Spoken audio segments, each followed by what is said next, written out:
मरहबा रमज़ान, मरहबा रमज़ान। मैं बताता हूँ, इल्म व अमल में आज का मौजू बहुत उम्दा है, लेकिन इस मौजू को बयान करने से कबल मैं इंतहाई माज़रत चाहता हूँ कि टेक्निकल इशूज़ की सबब से कभी आपका और हमारा राबिता मुनक़ता हो जाता है, और इस राब्ते के मुनक़ता होने के बावजूद हमारी कोशिश व काविश यही होती है कि आपके साथ मरबूत रहें और रब्त में रहें। नाज़रीन किराम, सच न्यूज़ के देखने वाले बिलखुसूस पाकिस्तान में और बिलुमूम दुनिया भर में जहाँ जहाँ अहले ईमान मौजूद हैं और वो लग़वियात से पाक इस नशरियात को पसंद भी कर रहे हैं और अपना इजहारिया भी दे रहे हैं, उन सब से मुखातिब होते हुए आज के मौजू को खुलासा करने से पहले मुझे ऐसा लगता है कि शायद ये वो मौजू है जिसकी जिसकी जिसकी तशनगी बहुत ज़माने से बाकी है। क्यों बाकी है? इसलिए कि ये क़िबला अव्वल का ज़िक्र है। क़िबला अव्वल वो जो बैतुल मक़दस है। अब ये एक ऐसा मकाम है जिसके बाबत तारीख़ शाहिद है कि बारहा जो है वो कॉन्फ्लिक्ट्स रहे हैं और बैनुल मज़ाहिबी कॉन्फ्लिक्ट्स रहे हैं, लेकिन उसे बसा औक़ात नौजवान नहीं जान पाते। तो उनके लिए ख़ास तौर पर ये मैं कह रहा हूँ कि ये एक ऐसा मकाम है जो हमा वक्त तीन आलमी सतह पर बड़े मज़ाहिब के लिए मुक़द्दस मकाम है। लेकिन लफ्ज़ मुक़द्दस जब हम बोलते हैं तो उसके लिए एक बहुत अहम बात जो मैं इंतहाई अदब से गोशगुजार करना चाहता हूँ, और खुदा करे कि इस बात को आगे से आगे पहुँचाने में देखने वाले भी सबील बन जाएँ। तक़दीस क्या है? मुक़द्दस होना है क्या? इसे समझना बहुत ज़रूरी है। मेरे लिए, आपके लिए बहैसियत मुसलमान मस्जिद मुक़द्दस है। चुनाचे हमारा एहतराम का सलीका ये है कि हम अपने पापोश को, नालैन को, जूते को अपने पैरों से जुदा करते हैं और फिर मस्जिद में दाखिल होते हैं। इसी तरीके से मसीही बिरादरी के लिए उनका गिरजा यानी चर्च मुक़द्दस है, लेकिन वो अपने जूते अपने पैरों से अलहदा नहीं करते, जूतों समेत अंदर चले जाते हैं। यानी तक़दीस के मयार अलग अलग हैं। हमारा मुक़द्दस मानना तो फिर उसका अंदाज़ भी मुख्तलिफ है। इसी तरीके से पाकिस्तान के परचम से हम मोहब्बत करते हैं, तो परचम से मोहब्बत करते हैं तो अगर कहीं खुदा न खास्ता ज़मीन पे गिरा हुआ मिल जाए तो हमारा दिल पसीज जाता है, फ़ौरन से हम उसे उठा लेते हैं।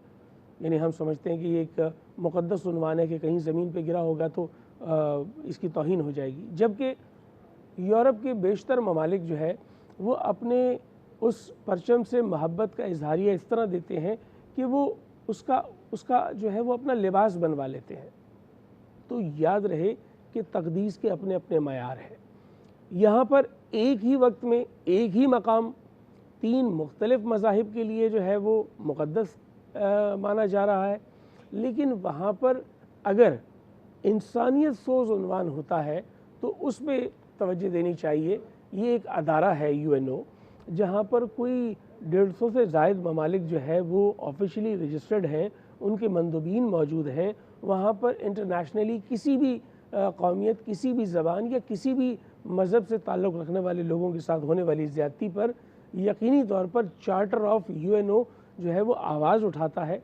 लेकिन अजब एक जो है वो दोहरा मयार नज़र आता है कि अगर बोस्निया में मौजूद क्रिश्चियंस कहें कि हमें जो है वो अलहदा वतन चाहिए और बहुत महूम सी आवाज़ हो, तो उस पर बिल क्लिंटन फौरी तौर पे लब्बैक कहता है। न सिर्फ वहाँ विज़िट करता है बल्कि चंद ही महीनों में वो एक जुदागाना मुल्क की शक्ल में उसे मर्ज़ वजूद में भी ले आते हैं। इंडोनेशिया के मज़ाफ़ात में चंद लोग आवाज़ उठाते हैं कि हमें अलहदा वतन चाहिए, तो मालूम ही नहीं होता कि कहाँ से ये सारे मामलात हुए और फौरी तौर पर एक नए मुल्क के लिए जो है वो सारी रास्ते हमवार कर दिए गए। ये दोहरा मयार है। 70 बरस से ज़ायद अरसा हो गया, अभी तक कश्मीर का मसला UNO के चार्टर पर होने के बावजूद, उनकी करारदाद की जो है मौजूदगी के बावजूद हल तलब है। तो इसी तरह फ़िलिस्तीन का मसला है। आज फ़िलिस्तीन के उन्वान से गुफ्तगू होगी, और गुफ्तगू होगी जिसमें ये बताया जाएगा कि ये हैकल सुलेमानी है क्या, ये दीवार गिरिया क्या है, और उसकी निस्बत यहूदियों से, ईसाइयों से और मुसलमानों से क्या है।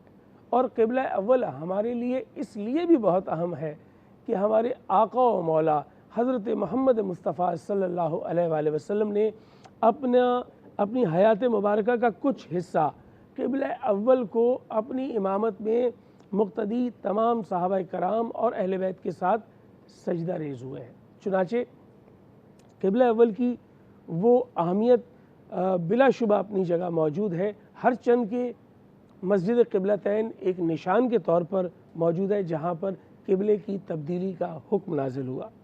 क़िबला अव्वल पर मुसलमानों का तसर्रुफ़ होना एक ख्वाब रहा है।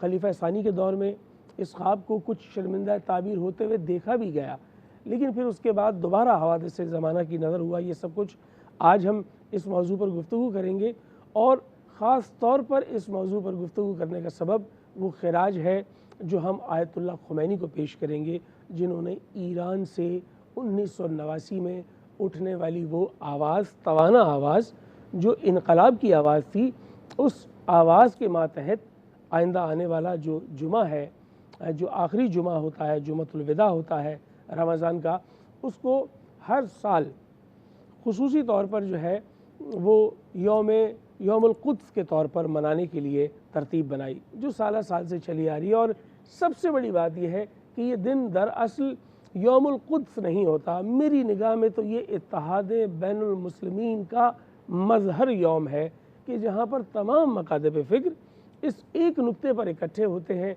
और इकट्ठा करने वाले जो मुंतज़मीन हैं वो भी यकीनी तौर पर बहुत दादो तहसीन के लायक हैं। उन्हीं में से एक शख्सियत आज हमारे साथ मौजूद हैं। फ़िलिस्तीन फाउंडेशन के सेक्रेटरी जनरल हैं और अपनी तमाम कुल हयात को फ़िलिस्तीन इशू के लिए वक्फ़ कर रखा है। हमारे साथ मौजूद हैं साबिर अबू मरियम। आपका बहुत शुक्रिया। और आपका ये शुक्रिया मैंने यहाँ आने पर नहीं अदा किया, फ़िलिस्तीन के लिए अपने आप को वक्फ़ करने पर किया है। और बस यही दुआ कर सकते हैं कि जज़ाकल्लाह, अल्लाह आपको इसकी जज़ा दे। और फिर उसके बाद दूसरी शख्सियत जो हमारे साथ मौजूद है इस उन्वान से गुफ्तगू करने के लिए, आपका भी उन्वान इत्तेहाद बैनुल मुस्लिमीन है और पाकिस्तान में तमाम शहरों में भी और पाकिस्तान से बाहर भी इंटरनेशनली पाकिस्तान को रिप्रेजेंट करते हैं। पाकिस्तान का जो अकायद के एतबार से एक खूबसूरत चेहरा है जिसे मस्ख़ करके पेश किया जाता है, उसकी गर्द को झाड़ने में बड़ा अहम किरदार अदा करते हैं। हमारे साथ मौजूद हैं काज़ी अहमद रुनाई साहब। आप जमीयत उलमा पाकिस्तान कराची के अमीर भी हैं। मैं आपका बहुत शुक्रगुज़ार हूँ कि आप यहाँ हमारे साथ मौजूद हैं। मैं काज़ी साहब आपको भी शुक्रिया अदा करता हूँ कि आपने बहुत उम्दा आयात का इंतखाब किया और आज यहाँ तिलावत करने का शरफ़ हासिल किया और हम सुनने की सआदत हासिल कर रहे थे। नाज़रीन किराम, मैं साइल बनकर सवाल पूछता हूँ दरअसल उनके लिए, ताकि ये इल्म पहुँच जाए। बसा औक़ात कुछ चीज़ों का मेरे इल्म में होती हैं वो चीज़ें, लेकिन मैं साइल का अंदाज़ इसीलिए अपनाता हूँ क्योंकि मैं यहाँ आपकी नुमाइंदगी कर रहा हूँ और बसा औक़ात वाक़तन मेरे इल्म में इजाफ़ा होता है क्योंकि यहाँ पर वो शख्सियात आती हैं जो अपने शोबे के नाबग़े रोज़गार हैं। अगर ज़िंदगी वक्फ़ कर दी है साबिर अबू मरियम ने, तो मैं साबिर भाई आपसे जानना चाहूँगा, एक दहाई पर मुहित आपके साथ हमारा ताल्लुक़ है। हमने बेशबहा तकारीब में जो है वो फ़िलिस्तीन के उन्वान से आपके मुनक़िद करदा सेशंस, वर्कशॉप्स में जो है वो शिरकत की है। असल में फ़िलिस्तीन का मसला है क्या?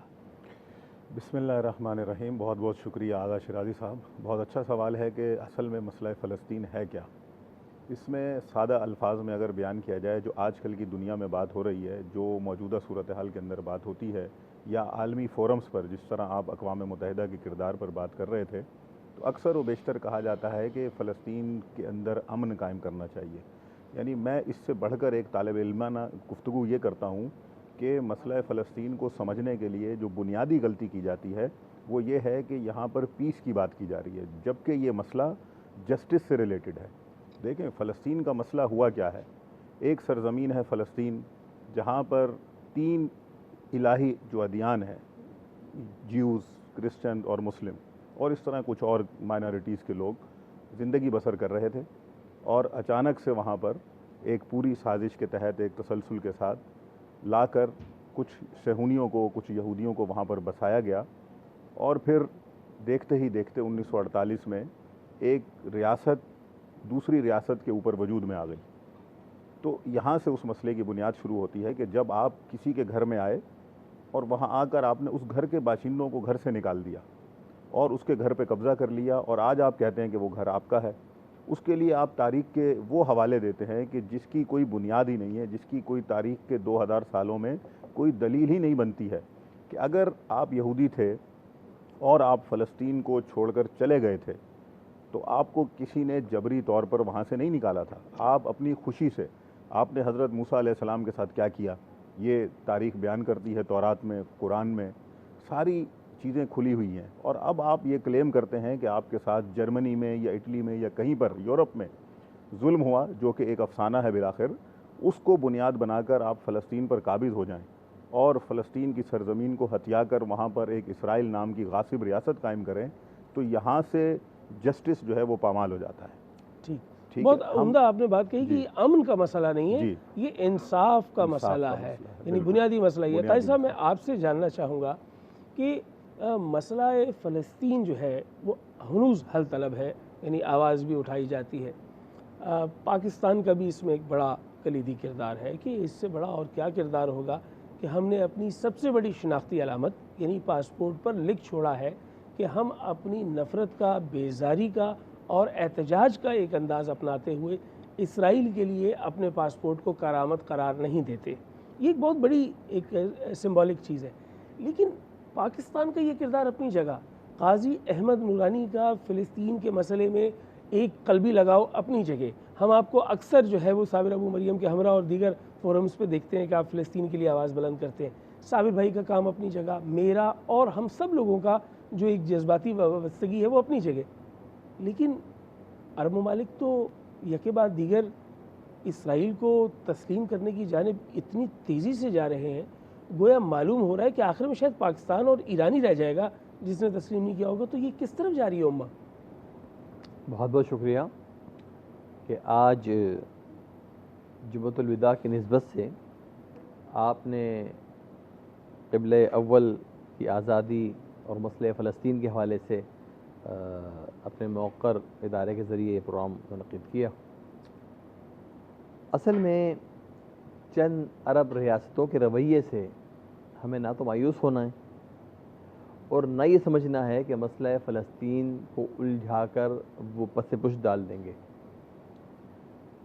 जिन रियासतों की आप बात कर रहे हैं वो असल में साम्राज्य के ग़ुलाम दर ग़ुलाम हैं, और जब इंसान किसी ग़ुलामी कबूल कर लेता है तो उसका जहन मफलूज हो जाता है।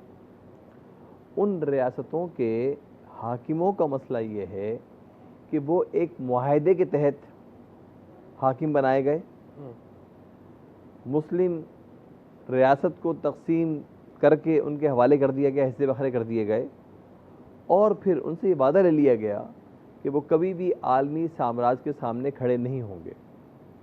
अब उन्हें इस बात का ख़दशा रहता है कि वो मसला फ़लस्तीन पर आलमी साम्राज्य के ख़िलाफ़ खड़े होते हैं, आलमी दहशतगर्दों के ख़िलाफ़ खड़े होते हैं, या दीगर मामलात में वो उन अक़वाम के सामने आते हैं जो उनकी मुरब्बी हैं, तो उनसे इक़्तिदार छीन लिया जाएगा। वो अपने इक़्तिदार को दवाम देने के लिए ये समझते हैं कि हर उस अमल पर और हर उस फ़िक्र पर खामोशी इख्तियार की जाए जो मगरिब इख्तियार कर रहा है, अमेरिका, बरतानिया या इसके दीगर हवाले इख्तियार कर रहे हैं। ये उनकी एक गलत सोच है। लेकिन दुनिया में महज़्ज़ब इंसान ये समझते हैं, वो मुख्तलिफ़ अदियान के मानने वाले हों या एक वो तबका मगरिब का जो अदियान से बेजार है, लेकिन वो ये समझते हैं कि फ़लस्तीन फ़लस्तीनियों का है, और अक्सर मुख्तलिफ़ हवालों से वो इस बात का इजहार भी करते रहते हैं। कुछ जैसे कि आपने तज़किरा किया कि भाई डॉक्टर साबिर के साथ अक्सर हमारा जाना आना हुआ, तो हमने देखा कि मुख्तलिफ़ आपको हैरत तो ये होगी कि ख़ुद यहूदी इस बात को तस्लीम करते हैं कि जो सहूनियत जुल्म कर रही है, गलत कर रही है। जिस वक्त हम जो है ग्लोबल मार्च टू यरूशलेम के उन्वान पर दुनिया भर के लोगों को जमा करके फ़लस्तीन की तरफ लेके जा रहे थे, उस पर शरीक थे, तो हमारे साथ तमाम अदियान के लोग शामिल थे और यहूदी खुद शामिल थे, बल्कि उन्होंने अपने गले में लेबल लगा रखे थे, जिसमें लिखा हुआ था we are Jews but not Zionist. वाह, हम यानी यहूदी जरूर हैं, हम यहूदी जरूर हैं लेकिन सेहोनी सेहोनी नहीं है। इसके माने क्या है? चलिए ये तो मज़ाहिब के लोग हो गए। फिर उसके अंदर ईसाइयत के मुख्तलिफ तबक़ात, न सिर्फ कैथोलिक बल्कि जो ईसाइयत के प्रोटेस्टेंट्स मुख्तलिफ और तबक़ात दीगर हैं, भी। वो भी शामिल थे। वाह वाह। अच्छा, उसके अंदर हिंदू भी शामिल थे, उसके अंदर बुद्धिस्ट भी शामिल थे, यानी कि इल्हामी मज़ाहिब के पैरोकार, जी, गैर इलाही मज़ाहिब के पैरोकार, और फिर मगरिब के वो लोग जो किसी भी मज़हब से वाबस्ता नहीं हैं, जिन्हें आप उर्फ़ आम में सेकुलर कह देते हैं, वो लोग भी शामिल, तबका कहते हैं वो जिसे। भी शामिल थे। वाह। और वो सब इस बात पर मुत्तफ़िक़ थे कि फ़लस्तीन में होने वाले जुल्म को रुकना चाहिए। वो इस बात पर मुत्तफ़िक़ थे कि इसराइल जो कुछ रवैया अख्तियार किए हुए है वो इंसानियत के ख़िलाफ़ है। तो ये मैं समझता हूँ कि फ़लस्तीन की जद्दोजहद आज़ादी की बहुत बड़ी फ़तह है वाह। कि दुनिया का एक बड़ा तबका उनकी फ़िक्र को सुनता है, जानता है। ये अलग बात है कि बाज़ वो लोग जो कि इब्न वक्ती और मसलहत कोशी इख्तियार करते हैं, अपने मफादात के तहत अपने कौम के मफादातों पर सब कुछ डालते हैं, वो सामने आ रहे हैं, उनके मकरू चेहरे हैं और लोग समझते हैं कि उनकी कोई अहमियत नहीं है। यानी इस मसले में जो कल्बी लगाव है उम्मा का, उसकी रूह को ज़िच नहीं किया जा सकता ये दो चार वाक़यात की वजह। ठीक है जी, लेकिन नाज़रीन किराम, गैस टरबाइन का एक ऐसा जो है वो उन्वान घड़ा गया जिसमें इतनी बड़ी तादाद को यहूदियों के कत्ल से जो है वो ताबीर करके कहानी बनाकर पेश किया गया कि जो फैक्ट्स हैं उसके मुताबिक तो उस ज़माने में कुल आबादी भी इतनी नहीं थी यहूदियों की कि जितनी आबादी को जो है वो गैस टरबाइन के ज़रिए मार देने की होलोकॉस्ट की एक कहानी, अफसाना बना। जी हाँ, एक अफसाना घड़ा गया। और फिर उस पर क़यामत ये है कि उस अफसाने के बाबत अगर आप बात करें, अगर आप उसके हवाले से सवाल करें, अगर आप उसके हवाले से तहकीक का दर खोलें, तो आप पर ये इल्ज़ाम ठहरता है कि आप जो है उस जुल्म में शरीक होने जा रहे हैं। यानी इसे ममनू करार दिया जाता है। ये शजर ममनू है, आप इस पर बात नहीं कर सकते, आप इस पर लिख नहीं सकते। तो एक तरह से आप देखें कि आज़ादी इजहार राय का अलम बरदार होने का दावा करने वाली कौम या वो तबका या वो ख़ित्ता इस ज़मीन का जहाँ पर वो बसते हैं, वो कहते हैं हम तो आज़ादी इजहार की राय के कायल हैं। तो अगर आप ये कायल हैं तो आपने इस एक मौजू पर बात करने के लिए जो है वो बंदिश क्यों लगा रखी है, यहाँ क्यों नहीं बात करने दी जाती? बिलाशुबा ये अपनी जगह। लेकिन आपसे फिर सादा तरीन सवाल है, जैसे मैंने पहले पूछा, नौजवान जानना चाह रहा है यौमुल कुद्स मनाने से क्या होगा, क्या ये काफ़ी है? देखें, मैं इस पर एक पस मंज़र बयान करता हूँ और फिर यौमुल कुद्स खुद ही समझ में आ जाएगा कि क्यों आखिर ज़रूरी है। एक ज़माना था जब इसराइल कायम हो गया, ठीक है, उससे आगे चलते हैं। अब हम तारीख़ को छोड़ दें कि तारीख़ में क्या हुआ, बेलफोर डिक्लेरेशन ने क्या किया, साइक्स-पिको इम्पैक्ट क्या था, यूनाइटेड नेशन ने 1947 में क्या किया, अब इसराइल बना दिया इन्होंने 1948 में। इसराइल ने क्या नारा लगाया कि ग्रेटर इसराइल बनाएंगे, इसकी सरहदें फैलाएंगे, फ़लस्तीन से बाहर निकलेंगे। उसके लिए जब हमारे अरब भाइयों ने जद्दोजहद शुरू की फ़लस्तीन को आज़ाद करवाने के लिए और इसराइल को रोकने के लिए, तो 1967 में पहली वॉर हुई, 6 दिन तक रही। 6 दिन के नतीजे में इसराइल पसपा नहीं हुआ। बदकिस्मती से हमारे अरब कंट्रीज़ को शिकस्त हुई, उनके कुछ खित्ते, कुछ ज़मीनें मज़ीद इसराइल के कंट्रोल में चले गए। फिर एक कोशिश हुई 1973 में कि भाई फिर फ़लस्तीन के लिए कोशिश की जाए और अपनी ज़मीनें भी कम से कम छुड़वाई जाएँ। फिर भी बदकिस्मती से नाकामी रही, कुछ नहीं हुआ। आखिरकार यहाँ तक पहुँचे जो आपने अभी सवाल किया कि जो अरब ममालिक जा रहे हैं तो इस पर तशवीश क्यों नहीं है। देखें, 1977 में सबसे बड़ा अरब मुल्क मिस्र, अरब अफ्रीकी मुल्क मिस्र, जो ताकतवर मुल्क था, ताकतवर फ़ौज रखता था, उसने कैंप डेविड के अंदर एक मुआहदे के ज़रिए इसराइल को तस्लीम कर लिया। इसराइल के साथ वो टेबल पर आ गया। इस वाक़े ने फ़लस्तीनियों की उस पूरी जद्दोजहद को, जो 1917 से फ़लस्तीनी लड़ रहे थे अपने फ़लस्तीन की खातिर, फ़लस्तीन पर कब्ज़े के ख़िलाफ़ लड़ रहे थे, उस जद्दोजहद की कमर तोड़ डाली। दूसरी तरफ आप देखें, अब यौमुल कुद्स की तरफ हम आएंगे। दूसरी तरफ 1968 में, इससे कबल, इमाम खुमैनी जुम्मतुल विदा को यौमुल कुद्स मनाने का ऐलान कर चुके थे जब सहूनियों ने मस्जिद अक्सा पर धावा बोला था। लेकिन इसको पजीराई उस हद तक नहीं मिल पा रही थी दुनिया में, क्योंकि ख़ुद ईरान में भी उस वक्त इनकलाब की जद्दोजहद चल रही थी। और ये इनकलाब आप देखें 79 में, 77 के 2 साल बाद, कैंप डेविड के 2 साल बाद ये इनकलाब कामयाब हुआ। और पहला जो इक़दाम हुआ वहाँ पर वो इसराइली सफारत खाने को बंद करके उसको फ़लस्तीनी सफारत खाना बनाया गया। और फिर यौमुल कुद्स जो था उस साल का, वो बहुत बड़े पैमाने पर ना सिर्फ ईरान में मुनक्किद हुआ बल्कि दुनिया के दीगर मुल्कों में भी, जो 1968 से कम पैमाने पर हो रहा था, वो आगे बढ़ा। इस दिन ने, इस वाक़े ने और इस बात ने उन फ़लस्तीनियों की जो अपनी यानी उम्मीदें छोड़ चुके थे कि अब ये अरब दुनिया तो इसराइल के साथ बैठ गई है, अब हमारा खैर खा कौन है, खुद यासिर अराफात ने इस बात का जो है वो इकरार किया हज़रत इमाम खुमैनी की खिदमत में आकर 79 में, कहा कि आपके इस इनकलाब ने और आपके इस हुक्म ने कि जो जुम्मतुल विदा के लिए आपने दिया है, हम फ़लस्तीनियों के अंदर एक नई जान डाल दी है। हम जो अपने पड़ोसियों पर इक्तफ़ा किए हुए थे, अब हमें ये पता है कि पड़ोसियों से हट कर भी कोई दूसरी तरफ भी हमारे लिए बैठा हुआ है जो हमारी बात कर रहा है। तो उसको आप ये समझें, हमारे जो नौजवान हैं, जो हमारे पाकिस्तानी बच्चे हैं, भाई हैं, उनको ये समझना चाहिए कि एक वक्त था कि जब अरब दुनिया पर फ़लस्तीनी इक्तफ़ा कर रहे थे।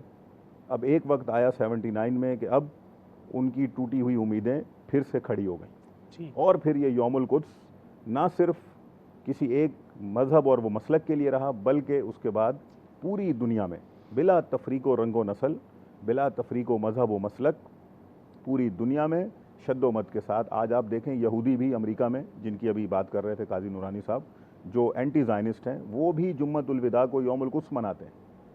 खुद ईसाई यौमुल कुद्स मनाते हैं, फ़लस्तीनी आवाज़ बन गई। और ये इसकी अहमियत का अंदाज़ा इससे लगाया जा सकता है, खुद आपकी जो इनिशियल गुफ्तगू थी, जो इब्तिदा में आपने कहा कि ये दिन ना सिर्फ मजलूमों का दिन है, ना सिर्फ फ़लस्तीन की आज़ादी और क़िबला अव्वल की बाजियाबी की बात करने का दिन है, बल्कि सबसे बढ़कर जो चीज़ फ़लस्तीन को आज़ाद कर सकती है, जो चीज़ क़िबला अव्वल को बाजियाब कर सकती है, वो मुस्लिम दुनिया का इत्तेहाद है, वो मुसलमान अक़वाम का इत्तेहाद है। इस दिन वो इत्तेहाद अमली सूरत में सामने आता है, नज़र भी आता और है। वो बताता है कि मुस्लिम अक़वाम अगर किसी नुक्ते पर मजमा है, किसी नुक्ते पर मुर्तकिज़ हैं, तो वो तमाम इख्तलाफात को बाला ताक रख कर कुद्स शरीफ के मसले के ऊपर मुत्तहिद हैं। ये इसकी अहमियत समझने के लिए मैं समझता हूँ, ये गनीमत भी है और यकीनी तौर पर एक खुशाइन जो है वो नुक्ता भी है कि इस नुक्ते पर अजमा है, सब इकट्ठे हैं। लेकिन साथ ही साथ मैं ये भी जानना चाहूँगा काजी साहब कि एक आम नौजवान है, उसको शायद बुनियादी तौर पर ये मालूम नहीं है कि बैतुल मक़दस की दरअसल अहमियत क्या है।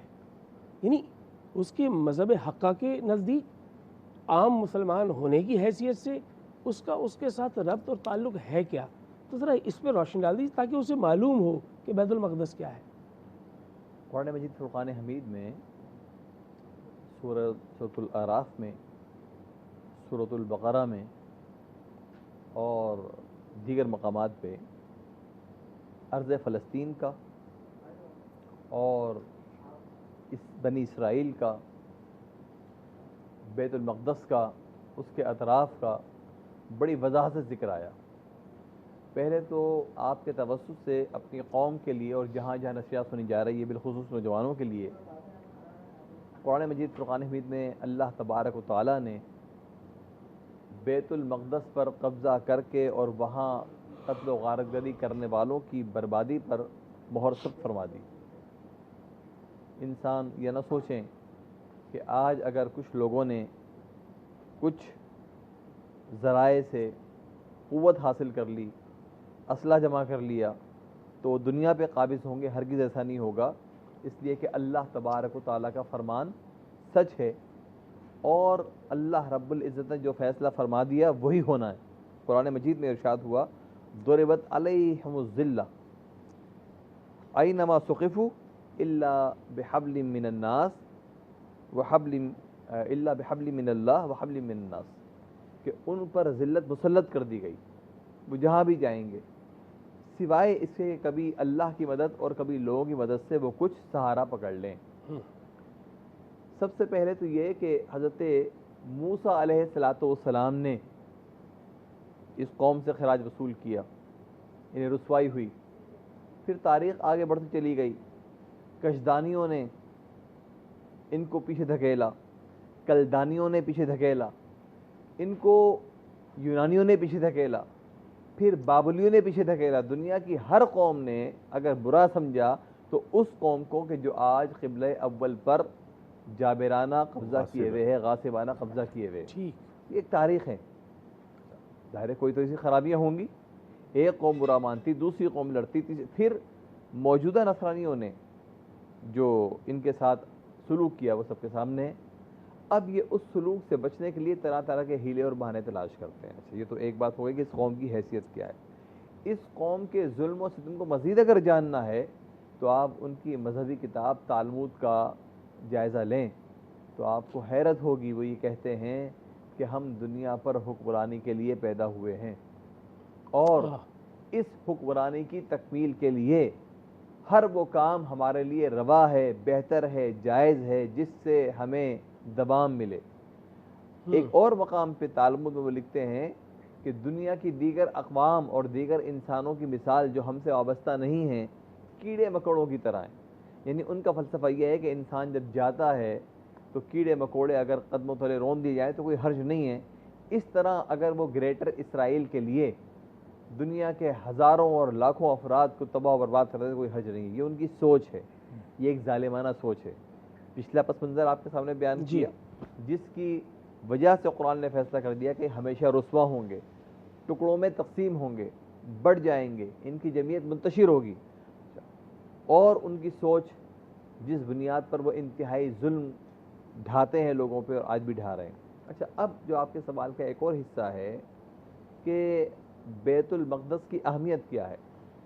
फ़लस्तीन की ज़मीन सरज़मीन अंबिया कहलाती है। ठीक, अल्लाह के नबी सल्लल्लाहु अलैहि वसल्लम हज़रत इब्राहीम अलैहिस्सलाम अबुल अंबिया कहलाते हैं और अल्लाह तबारक व तआला ने उन्हें जो औलाद अता फरमाई उसमें एक हज़रत इस्माइल अलैहिस्सलाम और एक नाम आता है हज़रत इसहाक़ अलैहिस्सलाम का। और अल्लाह तबारक व तआला ने हज़रत इसहाक़ अलैहिस्सलाम को हज़रत याक़ूब अलैहिस्सलाम अता फरमाए जी, और आपको अल्लाह ने जो औलाद अता फरमाई उनमें यूसुफ़ अलैहिस्सलाम और उनके दीगर बिरादरान, वो 12 मारूफ नाम हैं और यही वो 12 नाम हैं जिनकी औलाद बनी इसराइल कहलाती है। इसलिए कि याक़ूब अलैहिस्सलाम के अलक़ाब में से एक लक़ब इसराइल भी था। ये बनी इसराइल वही हैं जिन्हें आज हम यहूदी कहते हैं। और इस कौम के अंदर एक रिवायत के मुताबिक 4000 और एक रिवायत के मुताबिक कमोबेश 40,000 अंबिया तशरीफ़ लाए। लेकिन ये ऐसी नाफरमान कौम है कि इतनी कसरत से अंबिया के तशरीफ़ लाने के बावजूद अल्लाह के अहकामात की पैरवी न की। कभी तो इन्हें कुरान ने कूनू क़िरादतन ख़ासिईन, तुम जब नहीं मानते अल्लाह के अहकामात को तो ज़िल्लत और रुसवाई पाने वाले बंदर बन जाओ, तबाह हो जाओ, बर्बाद हो जाओ। और इसी तरह बार बार इनके अज़ाब का जिक्र हुआ। अब ये जो ज़मीन है फ़लस्तीन की और इसके अतराफ़ की, जिन्हें हम माजी में जाएं अगर तारीख़ में बिलाद शाम भी कहते हैं हम इन्हें। शाम जो एक सीरिया एक मुल्क है आजकल, सिर्फ उसकी बात नहीं हो रही बल्कि बिलाद शाम में तमाम फ़लस्तीन, उर्दुन, मिस्र, इसके अतराफ़ के तमाम इलाके जो बिलाद शाम कहलाते हैं।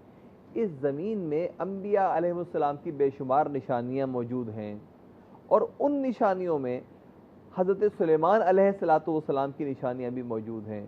और उन निशानियों में जिसे आप बैतुल मक़दस कहते हैं, जिसे आप गुंबद सखरा कहते हैं और बैतुल लहम कहते हैं।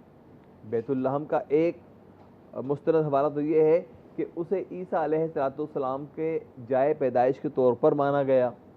और ये बैतुल मक़दस जहाँ हज़रत मरियम अल्लाह तबारक व तआला की इबादत फरमाया करती थी, उस जगह का इंतखाब हुआ। फिर यहीं जो गुंबद सखरा है, यहाँ एक ताबूत सकीना है जिसमें अंबिया अलैहिस्सलाम की निशानियाँ थीं।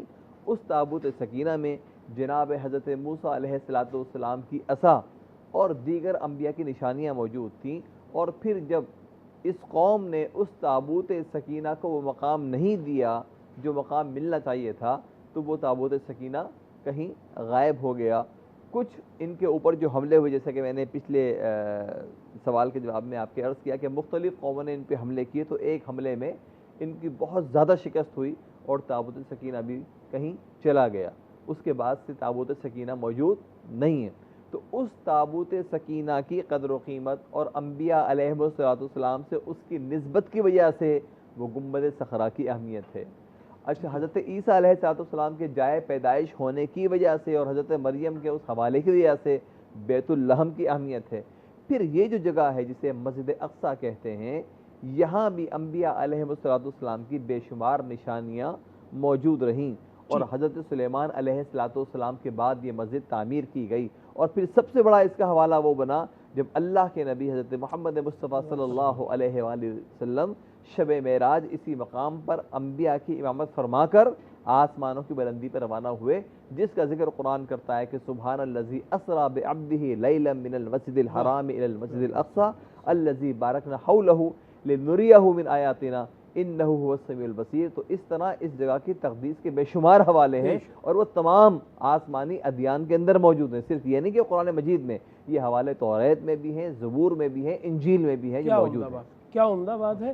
और फिर जब आपने आखिर में ये कहा तो वो तो बामे उरूज था कि अगर महराज का सफ़र है तो वो भी बारास्ता क़िबला अव्वल है, इससे बढ़कर कोई और हवाला क्या पेश किया जाए। लेकिन आपने बहुत तफसील से बयान किया और यकीनन नौजवानों तक ये बात पहुँची होगी कि कितना अहम ये मकाम है। मैं साबिर अबू मरियम साहब आपसे जानना चाहूँगा, एक सवाल आपके पास छोड़े जा रहा हूँ, फिर कलाम की जानिब हम जाएंगे और फिर वापस आपके पास आऊँगा। सवाल ये है कि यौमुल क़ुद्स की इनक़ाद की अहमियत तो आपने बयान कर दी, ये एक मरहला है। अगला मरहला क्या होना चाहिए, हिकमत अमली क्या होनी चाहिए और हम क्या कर रहे हैं? ठीक है जी, हम ये जानना चाहेंगे आपसे। हम नाज़रीन कराम मिदहत मोहम्मद मुस्तफ़ा सल्लल्लाहु अलैहि वसल्लम के लिए रुजू करते हैं। सैयदा अलमास अख्तर हमारे साथ मौजूद हैं। अलमास कैसी हैं आप, ठीक ठाक हैं? सबसे पहले तो वालेकुम अस्सलाम व रहमतुल्लाहि व बरकातुहू। आप सलामत रहें। अस्सलाम वालेकुम। और ये है कि सबसे पहले तो मैं बहुत बहुत शुक्रगुजार हूँ कि आप कितनी प्यारी सी रमज़ान ट्रांसमिशन दें, हर साल की तरह जैसे सच टेलीविज़न हमें याद रखता है। वैसे भी बहुत सारी तकारीब में जो है वो साथ साथ रहे जी, बिल्कुल। जहाँ हम निज़ामत कर रहे हैं वहाँ आप सना के जो है गुलाहे नहीं, आपने बहुत पजीराई भी दी और बहुत इज़्ज़त और एहतराम भी दिया। आज मुझे बड़ी खुशी हो रही है कि आज आपसे मुलाकात यहाँ पर इस सच टेलीविज़न की। मैं चाहूँगा कि आप जो है वो मिदहत मोहम्मद मुस्तफ़ा जी बिल्कुल, अभी जिस तरह तज़किरा हो रहा था, गुफ्तगू हो रही थी, तो मदीने की बात है तो फिर मदीने का जिक्र छेड़ते हैं। अल्लाह कबूल व मंजूर फरमाए, आमीन सुम्मा आमीन। दरे अक़दस पे गाले दिल सुनाना याद आता है, मदीना याद आता है, मदीना याद आता है, मदीने में जो गुज़रा वो ज़माना याद आता है, मदीना याद आता है, मदीना याद आता है। और अदब से बैठ कर उस गुंबदे खज़रा के साए में, अदब से बैठ कर उस गुंबदे खज़रा के साए में, नबी की याद में आंसू बहाना याद आता है, मदीना याद आता है, मदीना याद आता है। चली गए काफ़िले तैबा अकेला छोड़ कर मुझको, चले गए काफ़िले तैबा अकेला छोड़ कर मुझको, मुझे भी साथ ले जाओ, मदीना याद आता है, मदीना याद आता है, मदीना याद आता है। और मज़ारे फातिमा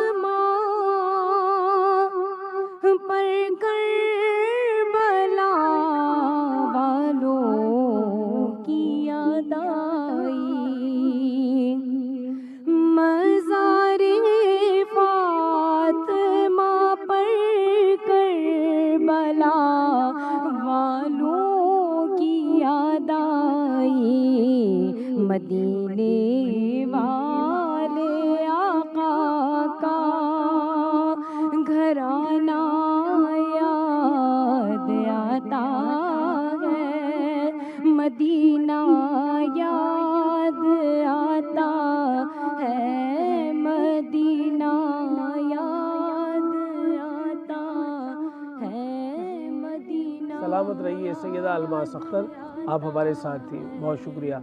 और नाज़रीन कराम, जिस तरह मैंने अभी सवाल पूछा साबिर अबू मरियम साहब से कि अब अगला मरहला क्या होगा, तो अगले मरहले में क्या हिकमत अमली होनी चाहिए, यौमुल कुद्स के इनेकाद की एक कोशिश और काविश जिसकी अहमियत पर इन्होंने रोशनी डाली, उसे हमने तस्लीम कर लिया।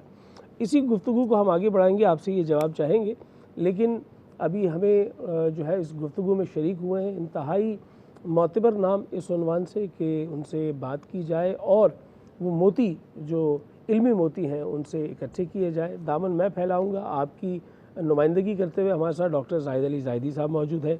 आपका इंसलाक रहा शोबा उलूम इस्लामी जामिया कराची से, और इसके सिवा बहुत सारे अदारों के साथ और बहुत सारे दायरों में आप अपनी जानिब से फैज़ देते रहते हैं। आपको हम यहाँ खुशामदीद कहते हैं। साबिर भाई, क्या है हिकमत अमली? देखें जनाब, जो यौमुल कुद्स की बात है इसके दो पहलू हैं। एक बात यह है कि अवामी ज़िम्मेदारी है, अवाम अपनी ज़िम्मेदारी पूरी कर रहे हैं, वो सड़कों पर आते हैं, वो गाहे बगाहे अल-कुद्स का नारा बुलंद करते हैं, जालिम साम्राज्य इस्तिमारी क़ुव्वतों के ख़िलाफ़ नारा बुलंद करके वो अपनी ख्वाहिश का इजहार करते हैं। दूसरी तरफ जो ज़िम्मेदारी बनती है वो हुकूमतों की, रियासतों की बनती है। अब बदकिस्मती हमारी ये है कि कई दहाइयों से जो हमारी हुकूमतें हैं, अगर पाकिस्तान की भी बात करें या पाकिस्तान से हटकर दीगर अरब मुस्लिम ममालिक की हम बात करें, तो हम क़यादत का फुकदान देख रहे हैं कि कोई भी ऐसी क़यादत हमें अब तक मिल नहीं पा रही किसी भी जगह पर कि जो कैटेगोरिकली स्टैंड करे, कोई एक ऐसा सिलसिला कायम करे, कोई एक ऐसा फोरम, कोई एक ऐसी कमेटी, कोई एक ऐसी चीज़ तश्कील दे जो इससे आगे का कदम बढ़ाए। अलबत्ता दूसरी तरफ जो इस्लामी तहरीकें हैं, जो इससे बढ़कर अवामी बात से आगे बढ़कर जो इस्लामी तहरीकें हैं वो अपना किरदार जो है वो अदा कर रही हैं। उसके अंदर हम देख रहे हैं कि इससे आगे का जो मरला है ये अवामी ज़िम्मेदारी है, अवाम एहतजाज के ज़रिए अवाम अपनी आवाज़ बुलंद करके अदा कर रहे हैं। दूसरी तरफ जो इस्लामी तहरीकें और मुज़ाहमती तहरीकें हैं वो इससे आगे का काम जो है वो उनके ज़िम्मे है, वो अंजाम दे रही हैं। क्योंकि रियासतों के अंदर हम देख रहे हैं फुकदान है, लेकिन वो तहरीकें वहाँ पर उस जहाद को अंजाम दे रही हैं जो उसकी सराउंडिंग में है, जो अल-कुद्स की सराउंडिंग में जो लोग मौजूद हैं। मेरी मुराद हमास के साथ है, जहाद इस्लामी फ़लस्तीन के साथ है, लुबनान में हिज़्बुल्लाह के साथ है। ये वो चीज़ें हैं, ये वो ग्रोह हैं, ये वो तहरीकें हैं इस्लामी जो अपने किरदार को अदा कर रही हैं। और अब इस वक्त जो नारा बुलंद हो रहा है, मैं आपको बता दूं कि हमास बहुत शानदार, और हम खिराज तहसीन पेश करेंगे अब्दुल अजीज।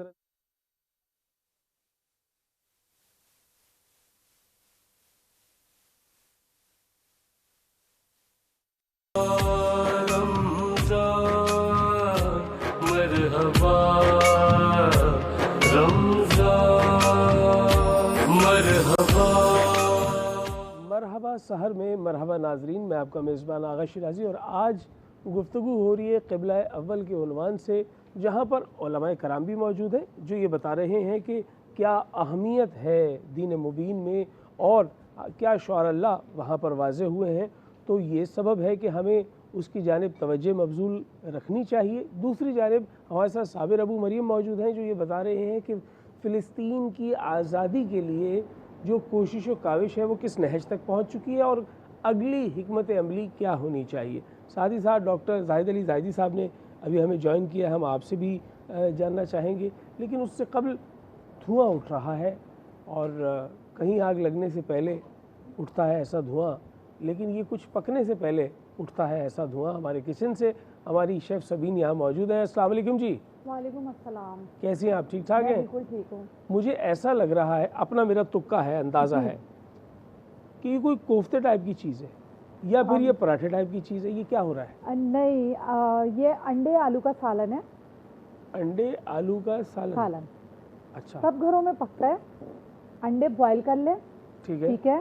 साथ में आलू जो है वो भी आप चाहें तो बॉईल कर लें। ठीक है। प्याज जो इसमें शामिल होगी उसको हम कच्ची प्याज को हम ग्राइंड करेंगे या सिल पे उसको थोड़ा सा गला लें आप पानी के साथ और फिर आप उसको सिल पे पीस लें। ठीक है। इसकी प्याज ब्राउन नहीं इस्तेमाल होती, कच्ची प्याज को ग्राइंड करते हैं। ठीक है, प्याज को ग्राइंड करने के बाद हम ऑयल लेंगे, ऑयल में प्याज शामिल करेंगे, उसको अच्छी तरह से भुनाई करने के बाद लहसुन अदरक शामिल करेंगे, एक एक चाय का चम्मच। और हमारे पास जो मलका वालों के मसाले जात हैं जिसमें पिसी हुई काली मिर्चें हैं, हल्दी पाउडर है, धनिया पाउडर है और साथ में पिसा हुआ गरम मसाला है जो हम आखिर में सर्व करते हुए शामिल यानी करेंगे। गोया इस रेसिपी में 4-5 मलका मसाले डालेंगे। जी बिल्कुल, क्योंकि आज हमारे पास जो मसाले हैं वो मुख्तलिफ मसाले जाते हैं इनके। ठीक है, वो हम शामिल कर रहे हैं। अब मैंने इसमें आलू शामिल करके इसको दम पे रख दिया है, ढक दिया है इसको स्टीम पे। ठीक है, आखिर में हम इसको जो है वो सर्व करेंगे।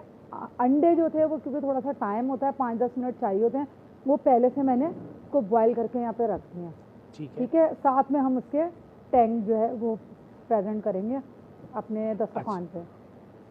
अच्छा, ये रमज़ान में जिस तरह हम सहर में ये रेसिपी बना रहे हैं, तो अंडे के बारे में उमूमी तौर पर ये ख्याल है कि जी ये प्याज की शिद्दत में इजाफ़ा करता है, तो अगर हम सहर में अंडे खा लेंगे तो फिर तो प्याज से बिल्कुल आगा, इसका बहुत अच्छा हल ये है कि एक तो जो हम मसाला इस्तेमाल कर रहे हैं इसमें हम इलायची का पाउडर या साबुत इलायची भी शामिल कर सकते हैं। उससे मिर्चे वो जो प्याज होती है, सारा दिन जो हमें प्याज महसूस होती है वो उसको एक बैलेंस में रखता है। आप चाहें तो जब आप अंडा इस्तेमाल करें, चाहे वो आप ऑमलेट इस्तेमाल करें या बॉयल एग इस्तेमाल करें, जैसे भी करें, उसके साथ आप इलायची के 2-3 दाने जो है वो खा लें या चबा लें, तो वो आपके लिए उसका कंपलसेट हो जाता है वो। ठीक है। अच्छा, मैं आपकी ना जो पहली रमज़ान से लेके अब तक की रेसिपीज़ है उसमें बारहा जो है वो चिकन का जो है इस्तेमाल देख रहा हूँ। पहली दफ़ा मुझे अंडा नज़र आया है, तो अब वो जो एक बहुत अरसे से बचपन से मेरे जहन में सवाल था कि पहले मुर्गी आई है या अंडा, उसका जवाब मिल गया कि पहले मुर्गी आई है बाद में अंडा आया है। ठीक है। अच्छा, एक चीज़ मैं आपको बता दूं, क्योंकि चिकन मैंने बताया मन के चिकन जो है वो जल्दी बनती है और अफ्तार में भी और सहर में भी टाइम कम होता है, तो चिकन को आप जब परचेज़ करते हैं, लेके आते हैं, तो आप चिकन को एक बॉयल कर दें पानी में, ताकि उसकी हिद्दत या उसमें जो भी मसनूई उसको फीड दी जाती है उसकी जो हिद्दत होती है वो निकल जाती है बॉयल चिकन करने के बाद। ठीक है। तो चिकन से बिल्कुल परेशान ना हो, वो आप खा सकते हैं बॉयल करके। ठीक है। अच्छा, अभी आपने इसको दम दे दिया है? जी, मैंने इसको स्टीम पे रख दिया है। अच्छा, स्टीम पे। दम का लफ्ज़ आपने हज़फ कर दिया है? हाँ, मैंने हटा वो दिया। जो गर्दान हमने बांधी थी, वो आपने कहा बार बार बोलते हैं ना आप दम घुटता है, तो मैंने इसीलिए उसको चेंज कर दिया वर्ड अच्छा, को। काजी साहब, मैंने कहा था कि अगर आपने दम पे रखा तो हो सकता है उसका दम घुट जाए, और अगर आपने एक दम से ही दम पे रख दिया तो क्या आप इस पर कोई दम भी पड़ रही हैं? और अगर आप कोई दम पड़ रही हैं तो क्या है कुछ देर के बाद दम दमादम दम होने लगा है? तो ये बस वो गर्दान हुई, तो उसके बाद उन्होंने कहा जी आइंदा हम इसको स्टीम कहेंगे। बहुत शुक्रिया शेफ़ सबीना, आपकी तरफ हम दोबारा आएंगे जब ये फाइनलाइज हो जाएगी, और फिर हम दिखाएंगे नाज़रीन कराम को कि सहर का एहतमाम जो हमारी माएँ, बहनें, बेटियाँ घरों में करती हैं, उनके लिए हमने ये सबील पैदा की है कि शेफ़ सबीन की जानिब से ऐसी रेसिपीज़ दी जाए जिससे दस्तरखान पे जो है वो नए जो खान हैं उनका इजाफ़ा हो जाए। डॉक्टर ज़ाहिद अली ज़ाहिदी साहब, आपसे रुजू करूँगा और जानना चाहूँगा कि वही सवाल जो मैंने साबिर अबू मरियम साहब से पूछा कि यौमुल क़ुद्स के इनेक़ाद पर तो वाकई सताइश है कि ये एक अच्छा दिन जो है वो तय कर लिया गया जिस पे आवाज़ बुलंद की जाती है, और अक़वाम आलम को ये मालूम होता है कि तमाम अहल दिल और एहसास रखने वाले, चाहे उनकी किसी भी कबीले से ताल्लुक़ हो, किसी भी ज़बान, नस्ल, मज़हब या फ़िक़ा से ताल्लुक़ हो, वो इसमें हम आहंग इकट्ठे नज़र आते हैं कि जी फ़लस्तीन के उन्वान से। लेकिन अगली हिकमत अमली होनी क्या चाहिए? बिस्मिल्लाहिर्रहमानिर्रहीम, बहुत शुक्रिया।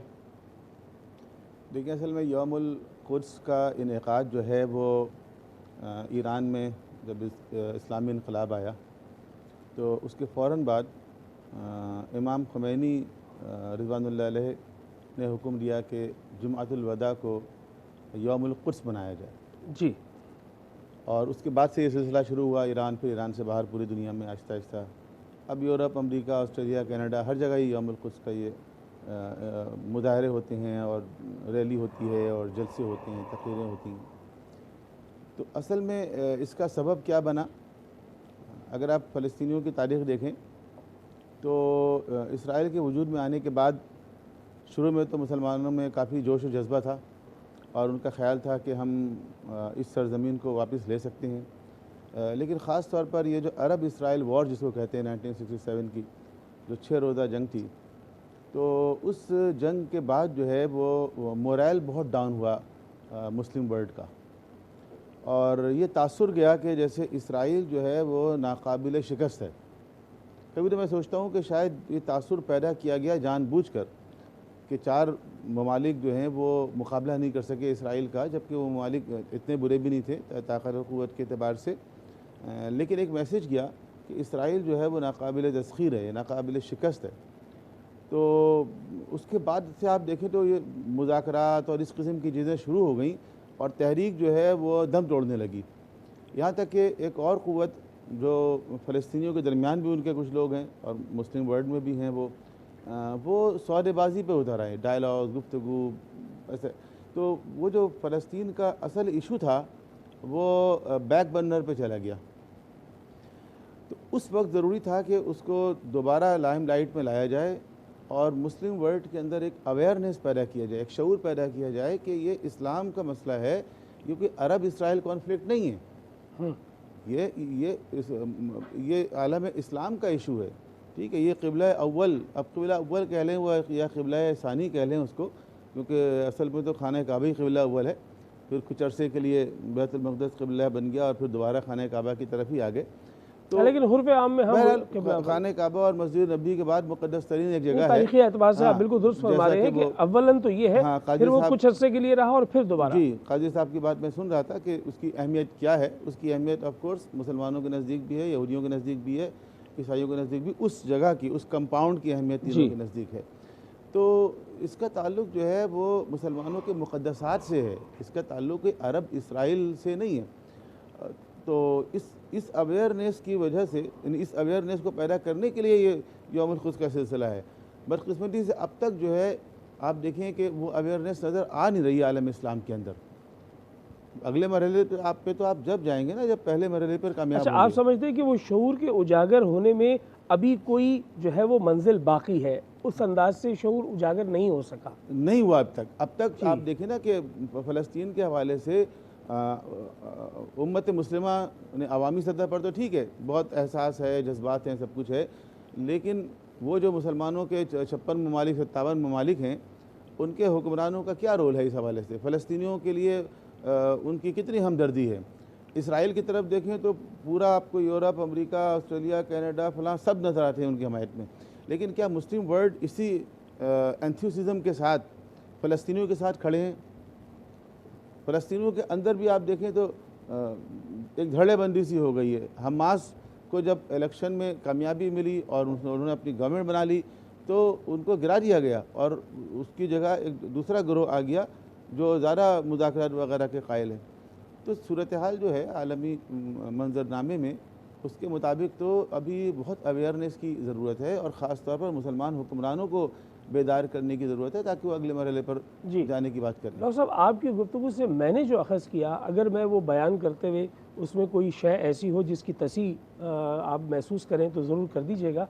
मैं ये समझा डॉक्टर साहब की बात से कि अल-फतह या फिर हमास किरदारों में आप यासिर अरफ़ात को अपने जहन में लेकर आएँ, खालिद मिशल को लेकर आएँ, अब्दुल अज़ीज़ रंतीसी को लेकर आएँ, यासीन साहब को लेकर, जितने नामों को आप अपने जहन में लेकर आएंगे, शायद डॉक्टर साहब का कहने का मतलब जो मैं समझा हूँ ये है कि वो जो पिच करना है किसी मुकदमे को, उसमें भी हल्का हल्का फ़र्क है कि मुकदमे का क्या उन्वान बनाया जा रहा है। कुछ जो है वो माइलबा रुए गुफ्तगू है कि जी बात कर ली जाए, आइए बैठे गुफ्तगू शुनीद कर ले, और कुछ लोग जो है वो चाहते हैं कि जो बुनियादी नुक्ता है कि ये ख़ित्ता किसका है किसका नहीं, UN की सतह पर हो या किसी भी सतह पर, वो हल हो जाए। तो अब उसमें जहाँ जहाँ लचक पाई जाती है और जहाँ लचक नहीं पाई जाती, और किसी जगह पर वो मुसल्ला जो है वो एक अंदाज में जो है वो जिहाद की भी सूरत नज़र आती है, तो ये जो कैफियत मुख्तलिफ है, शायद ये आपस में यकजा करने की ज़रूरत है कि किसी एक नुक्ते पे पूरी उम्मा इकट्ठी हो जाए कि ये इसका हल है, अब इसी समत में हमने सफ़र करना है, इसी तरह शऊर उजागर करना है। तो आप मुझे आप कह रहे हैं जी, तो उस लचक में आप ये देखें हासिल क्या हुआ। यानी जो वो साइड बाय साइड 2 स्टेट्स का कॉन्सेप्ट देकर वो जो उन्होंने एक छोटी सी रियासत एक बनाई है, उसमें तो और उनके कथा पास कलामी माफ, मुझे ऐसा लगता है आप उस लचक के हामी नहीं हैं। नहीं, मैं ये कह रहा हूँ कि मैं हामी हूँ या नहीं, बात यह है कि किसी क्राइसिस को, किसी प्रॉब्लम को रिजॉल्व करने के 2-3 मेथड होते हैं ना। जी जी। तो वो एक मेथड जिस पे इस वक्त काम हो रहा है या जिसके मुताबिक एक फ़लस्तीन की एक रियासत बन चुकी है और उसके एक सदर भी हैं माशाल्लाह से, तो उस पर उनको हासिल क्या हुआ आप ये देखिए ना। मसलन एक मेयर के बराबर इख्तियारात भी नहीं है उनके। महमूद अब्बास। दूसरी तरफ जो है वही फ़लस्तीनियों का एक दूसरा हिस्सा है जिसको आपने एक गज़ा किया है, एक बहुत बड़ी जेल आपने बना दी है, जिसके अंदर कुछ लोग जो हैं वो महसूर होकर रह गए हैं। उनके पास बिजली वहाँ से आती है, उनके पास खाने पीने की चीज़ें वहाँ से आती हैं, दवाइयाँ वहाँ से आती हैं, उनके बच्चे पढ़ने के लिए वहाँ जाते हैं, बीमार हो तो अस्पताल बाहर है, और उसको जब चाहते हैं वो ब्लॉक कर देते हैं, जब चाहते हैं रेड कर देते हैं। तो जेल की सूरत है। कितने नौजवान वहाँ से मिसिंग है जिनके ऊपर कोई मुकदमा नहीं चलता, जिनको कहीं पेश नहीं किया जाता। तो लचक दिखाने वालों ने कुछ हासिल किया हो गुज़िश्ता मसलन 10 साल के अंदर, तो आप लचक को प्रमोट करें। बहुत उम्दा, बहुत अच्छा नुक्ता है। क्या कहेंगे हिकमत अमली के हवाले से? आप गुफ्तगू कर रहे थे और फिर हम डॉक्टर साहब की जानिब गए, तो उसी की कंटिन्यूटी चाहूँगा। देखें, वही बात है जो मैं अर्ज़ कर रहा था कि जो मुस्लिम रियासतों के हुक्मरान हैं उन्होंने कोई किरदार अदा नहीं किया। वही डॉक्टर साहब ने भी उसी तरफ इशारा फरमाया है। जो उससे आगे की बात है जो आप बात कर रहे थे कि क्या होना चाहिए, किस हल की तरफ आगे बढ़ें, कि सब उसकी तरफ बढ़ें। देखिए, फ़लस्तीनी एक हल की तरफ आगे बढ़ चुके हैं और इस पर किसी हद तक उनका 80-90% उनका इत्तफाक भी है। चंद एक अगर एक आध ग्रोह शायद उससे इत्तफाक ना भी करता हो, जो बुलचक दिखाने वाले हैं या अपने ज़ाती मफादात को रखने वाले हैं, तो बहरहाल फिर भी ये हल किया जा सकता है कि बहुत ही सादा सा और ऐसा हल है कि अगर ये मुस्लिम दुनिया के हुक्मरान मुत्तहिद हो जाएं और उसको सपोर्ट करें तो वो हो सकता है, कोई नामुमकिन नहीं है। यानी हम ये नहीं कह रहे कि आप किसी को ख़त्म कर दें वहाँ पर और किसी को ले आएँ, नहीं, जो जिसकी जगह है वो उसको दी जाए। यानी फ़लस्तीनियों को उनके घर से निकाला गया, उनको राइट ऑफ रिटर्न दिया जाए, वो अपने वतन वापस आएँ। उनको जो रोका जा रहा है वतन वापस नहीं आने दिया जाए, वो डिमांड कर रहे हैं, जो बुनियादी उनका हक है उसको तस्लीम किया जाए और उनको अपने वतन लौटने का जो है वो ये राइट होना चाहिए। और यहाँ एक मुख्तसर सा वक्फा है और वक्फे के बाद हम फिर लौट कर आ रहे हैं। मरहबा सहर जारी है। महीना मरहबा रमज़ान, मरहबा रमज़ान,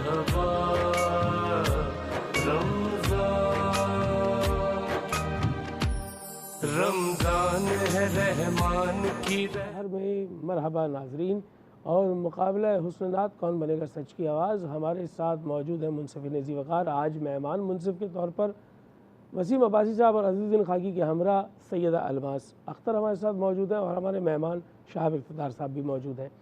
मैं सबसे पहले अवैस नबी आपसे चाहूँगा कि आप आएँ और गुलहाए अक़ीदत बारगाह रिसालत माब सल्लल्लाहु अलैहि वसल्लम में पेश करें। कायदा जो बताया जाता है वो एक अस्थाई एक अंतरा। बिस्मिल्लाह। ऐसा तुझे खालिक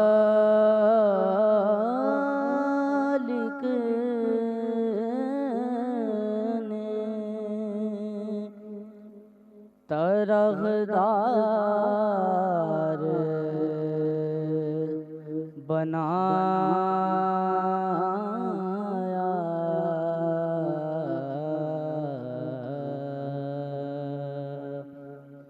यूसुफ को तेरा तालिबे दीदार बनाया,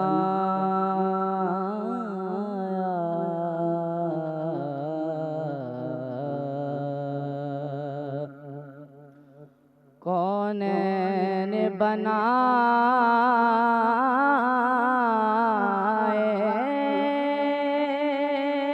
गए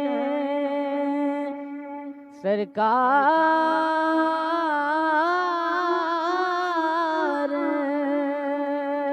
की खातिर,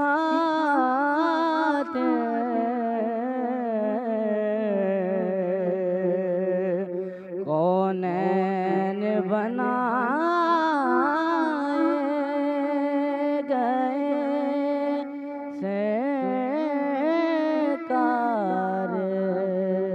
की खातिर,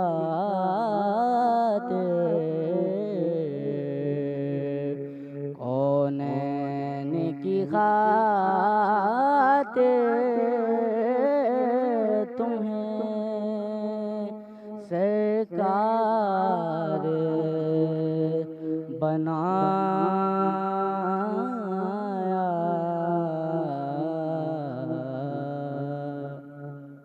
प्रेसिडेंट यानी हमारे मुकाबला हुस्न नात के हमारे साथ मौजूद हैं मोहम्मद हमज़ा कादरी।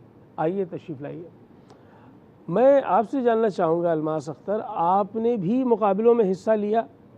बिल्कुल लिया, और बचपन से ही स्कूल लाइफ से ही मुकाबले में हिस्सा ले रही हूँ। अच्छा, ये बताइए, जब मुकाबलों में हिस्सा लिया जाता है तो क्या इससे नात की सेहत पर उसके अच्छे असरात होते हैं, यानी आपको सीखने का मौका मिलता है? बिल्कुल, ये तो इसका जवाब आपके पास ही है आपके सवाल में।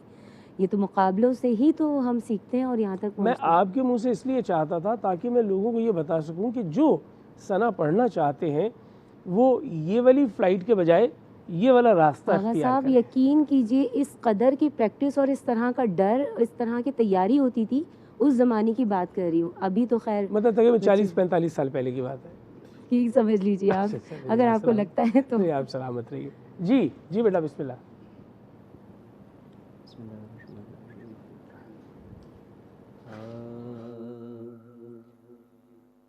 तेरी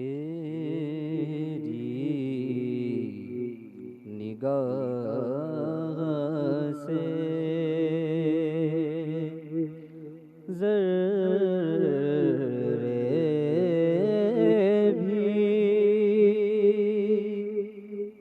मग़रो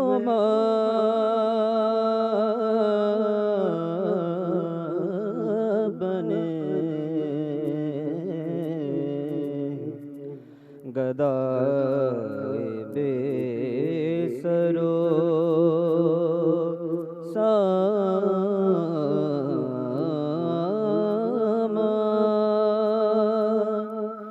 जगह पना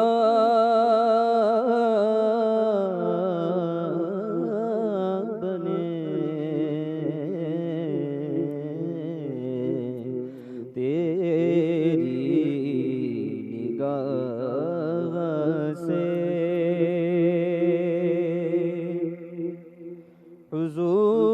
हुजूर ही के करोने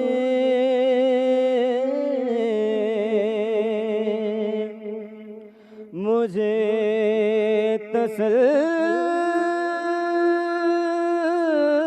तसल्ली दी। हुजूर ही मेरे गम में मेरी पनाह बने तेरी निगाह से। और इसके बाद हमारे साथ मौजूद हैं मोहम्मद मुदस्सिर। मैं चाहूँगा आप आएँ और सना का उन्वान एक नया बाब बांधें। और अब्बासी साहब, आज तो आप बड़े कदरे मुतमईन नज़र आ रहे हैं। वैसे तो आप सीखपा हो जाते हैं कि अगर कलाम का इंतखाब और उसकी पढ़त के उन्वान से कहीं कोई कमी कजी रह जाए, आज मुतमईन नज़र आ रहे हैं। बच्चे जो कलाम पेश कर रहे हैं और जिस खुश असलूबी से निभा रहे हैं, और जो तो फिर आपके लिए मुश्किल होता जा रहा होगा। जी, मगर मुश्किल है, मगर दिल से खुशी भी हो रही है। हाँ, कि अब उस जगह पे हम पहुंच चुके हैं। जैसे ये बच्चा पढ़ रहा था तो इसने जो ही आगाज़ किया तो जो इसका रियाज था, खरज जिसे कहते हैं, जो बेस थी, उसी से ही तसल्ली मिल गई थी कि क्या बात है, क्या बात है, क्या बात है। अच्छा देखिए, इनामात का हकदार ठहरना, नतीजे में जो है वो आपके नाम का आ जाना और फातह करार पाना, ये दो अलहदा बातें। लेकिन ये कमेंट्स आपके लिए बहुत अहम है कि आपको दाद मिल रही है। जी बिस्मिल्लाह।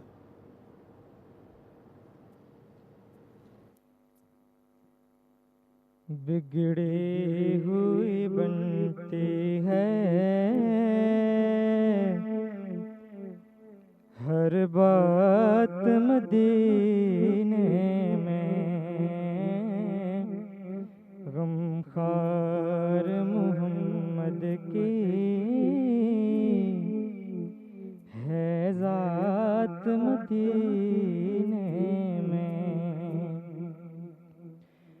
जाकर तो कोई देखे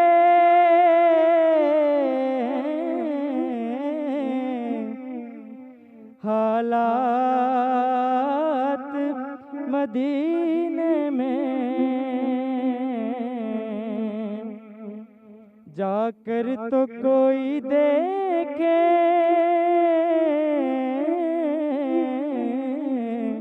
हालात मदीने में,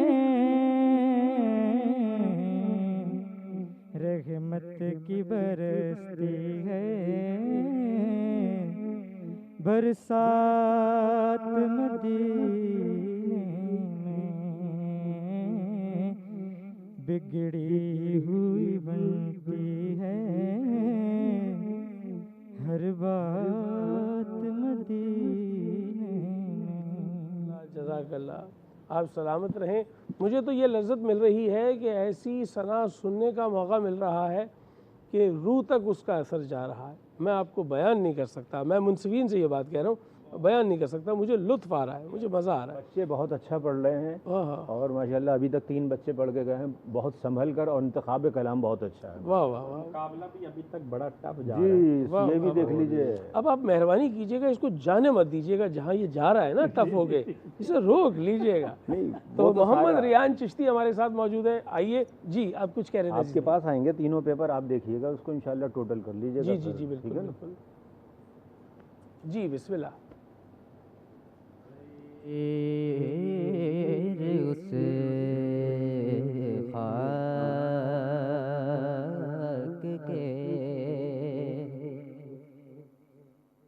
ताबेदा सितारे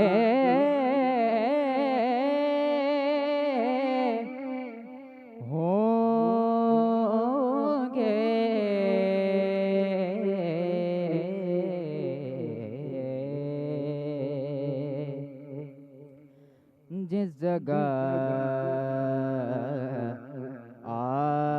आपने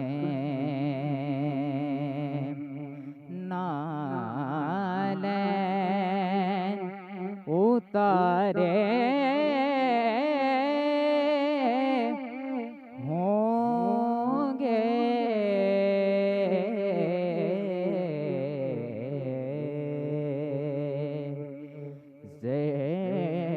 उसे खाक के उस तरफ बारिशें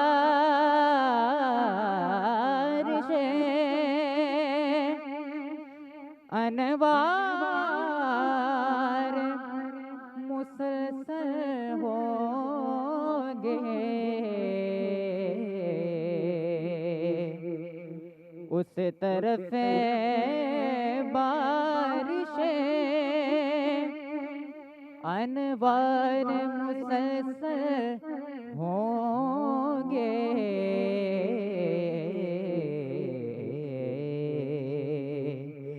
जिस तरफ चश्मे मोहम्मद के इशारे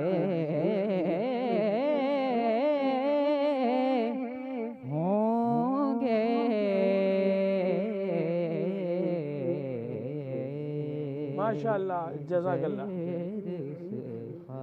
माशाअल्लाह। नाज़रीन किराम, मैं जितना समझ बूझ रखता हूँ या जितना मैं सुनकार हूँ, उसके एतबार से जो इनका काम है, जिस अंदाज़ में इन्होंने, जिस लहन के अंदाज़ में और जिस खूबसूरती से इन्होंने जो है नाते रसूल मकबूल बारगाहे रिसालत माब में पेश की है, मैं समझता हूँ ये वाकई एक बहुत बड़ा मरहला है आज मुंसिफीन ज़ी वक़ार का।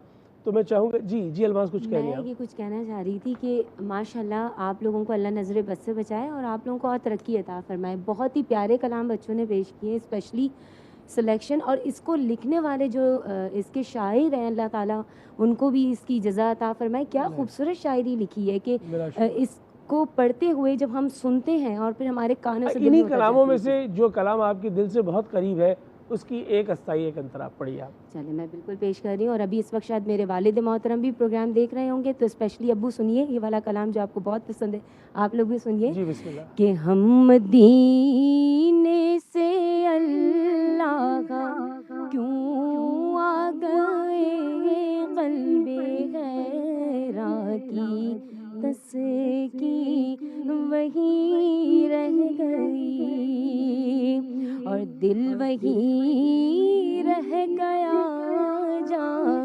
वही रह गई, हम उसी दर पे अपनी जबी रह गई।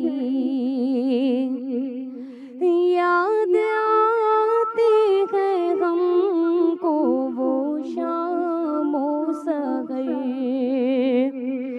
वो सुकून दिलो जानो रूहो नजर, ये उन्हीं का करम है, उन्हीं की अता एक कैफियते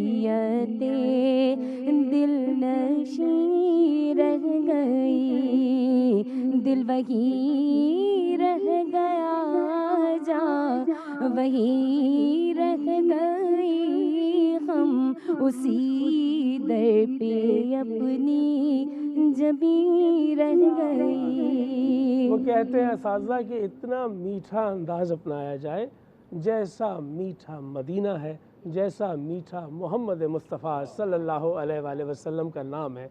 क्या खूबसूरत आपने कलाम पढ़ा और क्या उसका अंदाज़ था आपका। मैं चाहूँगा एक हाई नोट पे भी इश्क का इजहारिया हो जाए आपकी जानिब से। अब्बासी साहब बिस्मिल्लाह। ऐ इश्क नबी मेरे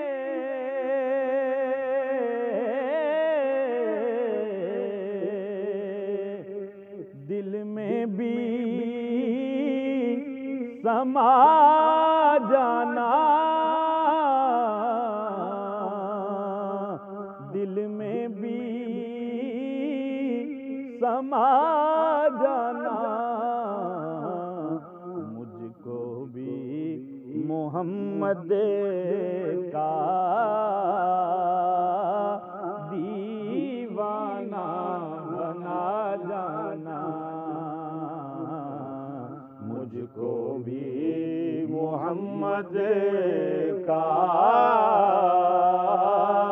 दीवाना बना जाना। कुदरत की निगाहें जिस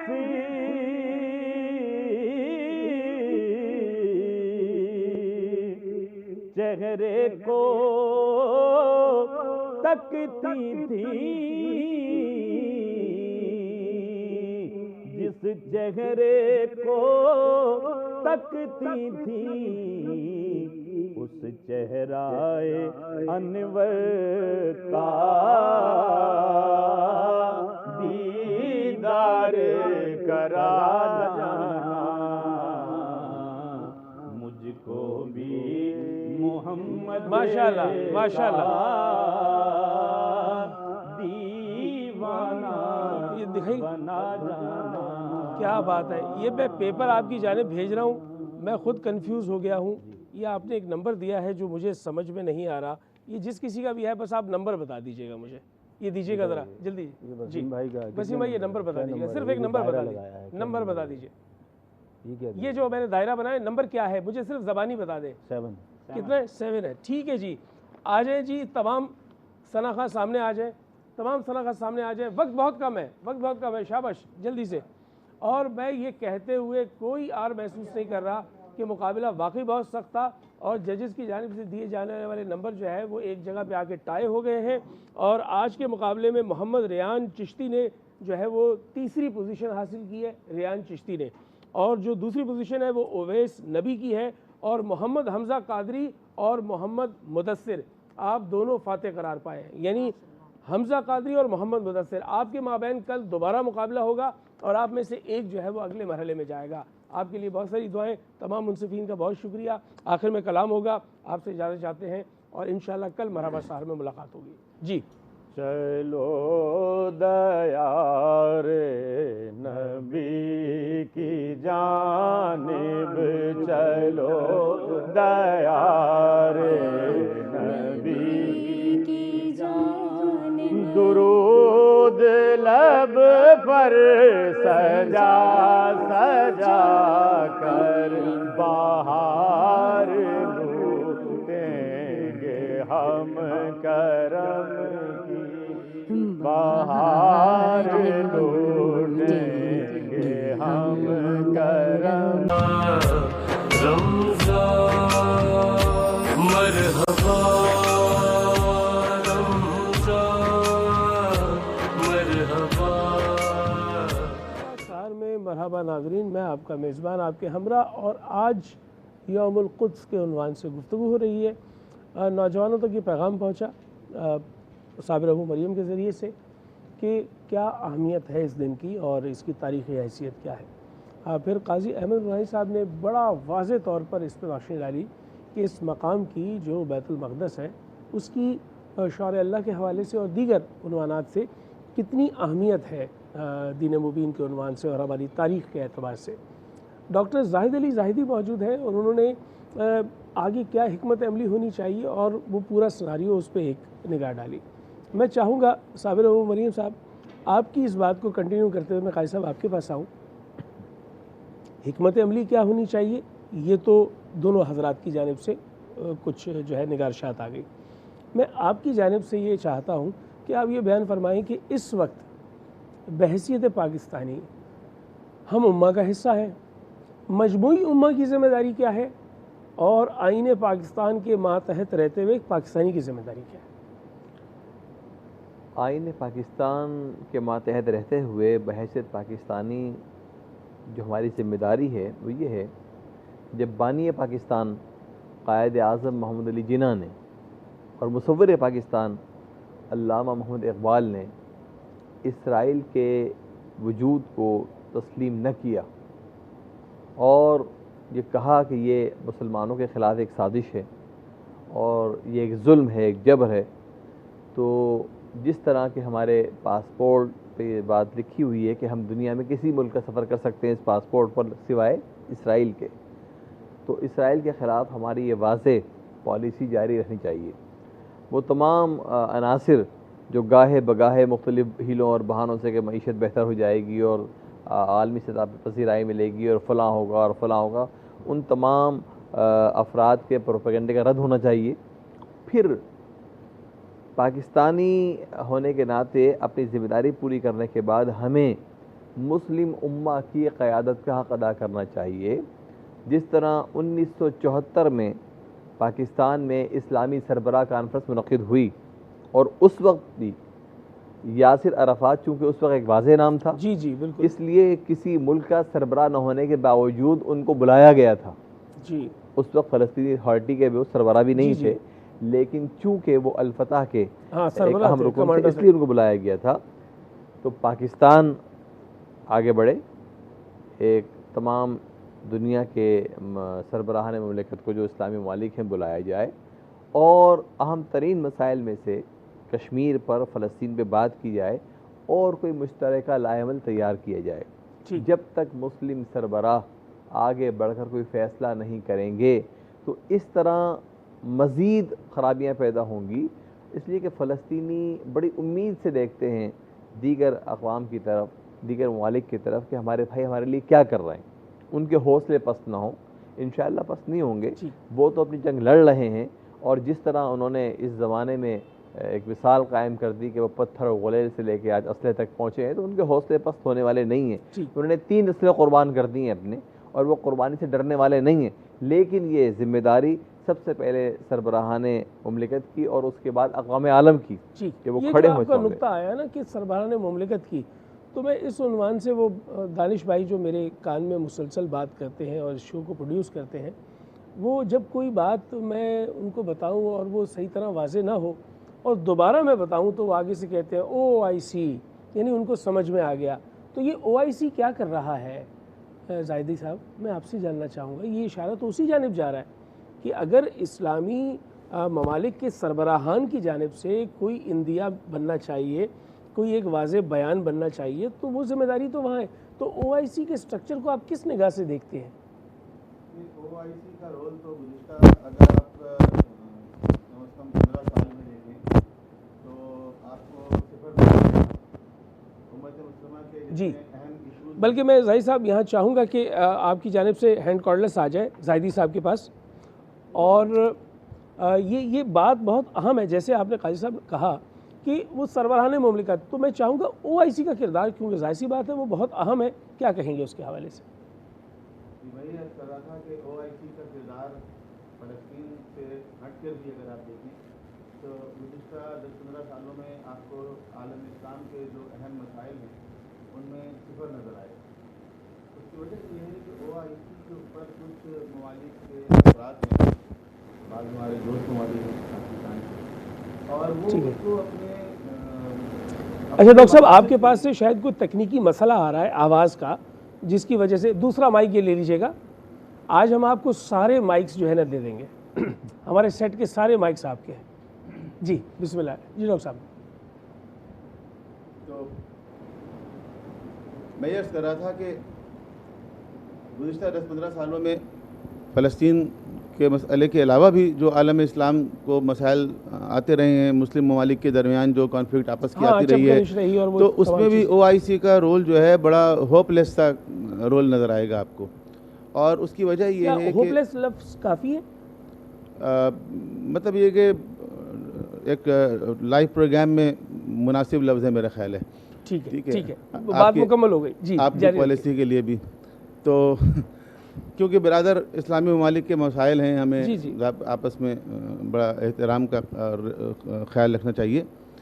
तो जो इश्यूज़ हैं उम्मत मुस्लिमा को दरपेश, जो चैलेंजेस हैं एक्चुअली जी, उनको एड्रेस करने में OIC कामयाब नहीं हुई है कभी भी। और फ़लस्तीन के मामले में उनकी हमदर्दी तो है, इजहार करते रहते हैं, मुख्तलिफ़ तरह की कॉन्फ्रेंसेस होती रही हैं। ऐसा तो कोई नहीं है मुसलमानों में जो फ़लस्तीनियों से हमदर्दी ना रखता हो। हाँ, लेकिन तो बात यह है कि हमदर्दी आप किस हद तक रख रहे हैं, सिर्फ अखलाक़ी या ज़ुबानी या सिफारती सकाफ़ती, या उससे आगे बढ़ के जो उसकी नीड है। कोई भी इशू है, फ़र्ज़ करें हम कश्मीरियों की हिमायत करते हैं, तो हम किस हद तक करते हैं, किस लेवल पे करते हैं? क्या हमारी इस हमदर्दी से वाकई कश्मीर की कॉज को कोई सब्सटेंशियल बेनिफिट मिल रहा है या फिर फ़कत ज़ुबानी है? तो एक मरहले पे जाकर हम देखते हैं ना कि इसके आगे वाले मरहले में भी हमें जाना चाहिए। तो अगले मरहले में जाने के लिए जो रिक्वायरमेंट है वो हम पूरी नहीं कर रहे हैं अगर, तो फिर हमारी हमदर्दी जो है वो लिप सर्विसेज हैं समझ लें। तो फ़लस्तीन के कॉज में भी कुछ ऐसा ही नज़र आता है। हालांकि ये वो वक्त है, इस वक्त आप यकीन करें कि इस वक्त जो है वो इसराइल इंतहाई कमज़ोर है। अब तक जो एक इसराइल का एक इमेज था कि शायद वो नाकाबिल शिकस्त है, उसको पै दर पे शिकस्त हुई है। हिजबुल्लाह से 33 रोज़ा जंग में जो दूसरी तरफ शिकस्त हुई जी, और उसके बाद हमास ने भी मुसलसल उनको निशाने पे रखा। अब तक वो तमाम तर समझ लें कि बेसर व सामानी के बावजूद कोशिश करते हैं, और अब तो उनके पास टेक्नोलॉजी भी निस्बतन कुछ ना कुछ आ गई है। इस वक्त इसराइल के तमाम शहर जो है वो निशाने पर है। तो इसलिए इस वक्त इसराइल कमज़ोर है। और पाकिस्तान की जो आपने बात की ना, तो अब इसराइल को क्या ज़रूरत है कि पाकिस्तान से दोस्ती करे? कोई हमारे बॉर्डर्स तो नहीं रखते इसराइल से ना। इसराइल के पास कोई ऐसी चीज़ है जो बहुत एक्सपोर्ट कर लेंगे हम या इंपोर्ट कर देंगे। हाँ, यानी कोई ऐसा फ़ायदा तो नज़र नहीं आता। फ़ायदा नज़र नहीं आ रहा है। इसराइल के ताल्लुकात इंडिया से इतने ज़्यादा हैं कि हम उतने ज़्यादा आगे बढ़ नहीं सकते। फिर भी देखें पाकिस्तान पर दबाव है। इसका मतलब ये है कि इसराइल जो है वो एक्चुअली तनहा होता जा रहा है। उसको चाहिए सपोर्ट कि पाकिस्तान आ जाए, UAE आ जाए, बहरीन आ जाए, उधर से कुछ अफ्रीकन कंट्रीज़ आ जाएं, तो ये पता चले जी मुसलमानों के अंदर जो है वो हमारी कुछ एक से बन रही है। हालांकि हकीकत ये है कि इस वक्त इसराइल बहुत कमज़ोर हो गया है, और उसको अपने इंटरनल अगर आप देखें, इकनॉमिकली अगर आप देखें, खुद पॉलिटिकल क्राइसिस इसराइल के अंदर आप देखें तो बहुत शदीद है और बहुत प्रेशर में है इसराइल। ठीक है, एक और बात पाकिस्तान के हवाले से आखिरी में भी इजाफा कर दूं उसके अंदर, कि हमारे यहाँ भी कुछ लोग हैं जो ये बात कहते हैं कि जी फॉरेन पॉलिसी जो है वो कोई हतमी नहीं होती, और आज का दुश्मन कल का दोस्त होता है, और वगैरह वगैरह, और फॉरेन पॉलिसी तो जी आप अपने मुल्क के मफादात को सामने रख कर बनाते हैं। सही। देखिए ये सारी बातें ठीक हैं एक हद तक, लेकिन आप क्लेम करते हैं कि आप एक नज़रियाती मुमलिकत हैं। जी, एक नज़रियाती मुमलिकत के मफादात जो है वो सियासी और माशी नहीं होते फ़कत, बल्कि सबसे ज़्यादा प्रायोरिटी जो है नज़रियात को दी जाती है। पाकिस्तान एक आइडियोलॉजी की बुनियाद पर बना है। अगर हम आज इसराइल को तस्लीम कर लेंगे तो हमारी आइडियोलॉजी ख़त्म हो जाएगी। माशाल्लाह डॉक्टर साहब। ठीक है, और सबसे ज़्यादा इसका इम्पैक्ट जो है ना वो आपके कश्मीर कॉज पे पड़ेगा जी, कि आप एक नाइंसाफ़ी को, एक जुल्म को, एक जारहियत को ऑलरेडी कंडेम करते हैं। अगर आपने एक तरफ कबूल कर लिया तो इसका मतलब ये है कि आपने कंप्रोमाइज़ कर लिया अपने आइडियोलॉजी के ऊपर। क्या अच्छी बात कही आपने कि आइडियोलॉजी जो है वो प्रियोरिटी है। उसका सबब यह है कि आइडियोलॉजी की बुनियाद पर ये वतन मार्ज़ वजूद में आया था और ये वाहिद मुल्क है इसको रयस पर जो इस्लाम के नाम पर बना। तो मैं चाहूँगा साबिर अबू मरियम साहब, मैं जो सवाल करना चाह रहा था डॉक्टर ज़ाहिद अली ज़ाहिदी साहब ने अपने जवाब में उस सवाल को इस्टेब्लिश कर दिया। उस सवाल ये है कि अगर बिलफ़र्ज़ जिसका एक तासुर कहीं ना कहीं सोशल मीडिया पे नज़र आ रहा है कि शायद ये जो रॉ में बहते चले जा रहे हैं, एक बुर्ज दूसरा बुर्ज गिरते चले जा रहे हैं, चाहे वो बुर्ज खलीफा हो या कोई और बुर्ज हो, गिरते चले जा रहे हैं। तो जब वो गिरते चले जा रहे हैं इसराइल के हक़ में, तो खुदा न खास्ता खाकम बदहन कहीं यहाँ से भी यानी अर्ज़ पाक से भी ऐसी कोई आवाज़ ना उठे कि जी हम हिमायत में जा रहे हैं, जिसका उन्होंने इशारा भी दिया। तो आप क्या समझते हैं कि आपको ऐसा हकीकतन लगता है या ये सिर्फ लोगों का एक तासुर है, ऐसा नहीं है? देखें, जहाँ तक पाकिस्तान की बात है, इसराइल का बहुत ज़्यादा दबाव पाकिस्तान पर है। ख़ुद हुकूमत की शख्सियात भी इस बात को एतराफ़ कर चुकी हैं मुख्तलिफ़ क्लोज़ मीटिंग के अंदर कि ये दबाव माजी में भी रहा है और अभी माजी करीब में ये दबाव शदीद था। वो वही बात है जो डॉक्टर साहब ने अर्ज़ की है कि इसराइल को तन्हाई से निकालने की कोशिश की जा रही है। इसराइल इस वक्त इस दहाने पर खड़ा है कि उसका डिक्लाइन मज़ीद तेज़ी से आगे बढ़ रहा है और वो इस काबिल नहीं है कि वो चंद घंटे या 48 घंटे भी फ़लस्तीनियों से लड़ सके या किसी और से लड़ सके। उसकी कैपेबिलिटी सारी की सारी ख़त्म हो रही है और वो अपने गिर्द देखें सुकड़ रहा है। इसराइल की कामयाबी थी कि वो अपने आप को एक्सपेंड करता, जो उसका प्लान था वो एक्सपेंड नहीं हो रहा। इसका मतलब अपने गिर्द अब दीवारें खड़ी कर रहा है। ख़ुद 2 साल के अंदर चार इलेक्शन करवा कर हुकूमत नहीं बना सका। इसका मतलब कि वो उसका डिक्लाइन तेज़ी से बढ़ रहा है। जहाँ तक ये वाली बात है, अगर ये चीज़ होने जाती है जो आपने इशारा जिस तरफ बात की है, जो बुर्ज गिर रहे हैं उनको गिरने से मैं समझता हूँ कि ख़ुद उनकी ही ये ख़ुद उनके लिए एक ज़वाल की निशानी है कि अनकरीब वो उसी चीज़ को देखेंगे जो फ़लस्तीनियों के साथ इसराइल कर रहा है। उनके अपने ही मुल्कों के अंदर जो मुसाद की कार्रवाइयाँ हैं, जो मुसाद की इंटेलिजेंस चीज़ें हैं, वो उनके ख़िलाफ़ जब पूरी हो जाएंगी तो ख़ुद उनकी इक़्तिसादियात भी निशाना बनेगी, ख़ुद उनकी इंटेलिजेंस सर्विसेज भी निशाना बनना शुरू हो जाएंगी, ख़ुद उनका अपना अमन व अमान बर्बाद हो जाएगा, क्योंकि उन्होंने सब जगह पर उनको एक्सेस दे दिया है। जब उन्होंने ये एक्सेस अपनी मर्ज़ी से दिया है तो सिर्फ वो किसी और को ये पैगाम नहीं दे रहे बल्कि अपने ही पैर पर कुल्हाड़ी मार रहे हैं। तो मैं इसको इस नज़र से देखता हूँ। और दूसरी बात, पाकिस्तान की जो पॉलिसी है, जो भी पॉलिसी मेकर्स हैं, खारजा पॉलिसी के दफ्तर में बैठे हुए हैं या वज़ीर आज़म हाउस में बैठे हुए हैं, हमारी पाकिस्तान एक एटमी क़ुव्वत रखने वाला मुल्क है, एक मजबूत फ़ौज रखने वाला मुल्क है और जोग्राफियाई लिहाज से और मौसमों के एतबार से एक बहुत ही मुनफरिद किस्म का हमारा ये वतन अजीज़ है। अल्लाह ताला की सारी ब्लेसिंग्स, सारी नेमतें यहाँ पर हैं। लिहाजा इसकी पॉलिसियाँ किसी भी एक छोटे से शहर के बराबर के मुल्कों से नत्थी नहीं होनी चाहिए, उसके साथ इसको नहीं लगाना चाहिए, बल्कि हमारी अपनी एक पॉलिसी है। और बाबा कौम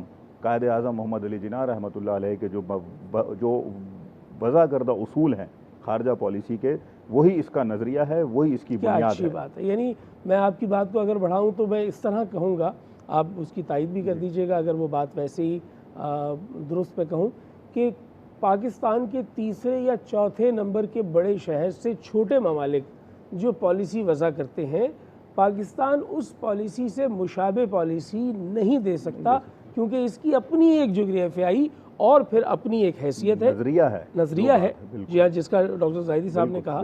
मैं काजी साहब आपसे जानना चाहूँगा कि अगर बिलफ़र्ज़ खाकम बदहन ऐसा कोई तासुर वाज़े होता है, अभी तो महूम से निशानियाँ हैं, लेकिन अगर वाज़े तौर पर ऐसा कोई तासुर आता है और राय आमा को बनाने के वास्ते एक कोशिश व काविश का आगाज़ हो जाता है, तो आप क्या समझते हैं कि आम आवाम इस मुल्क की फ़िलिस्तीन इशू से कितना जुड़ी हुई है और इस पे कैसा रिएक्ट करेगी?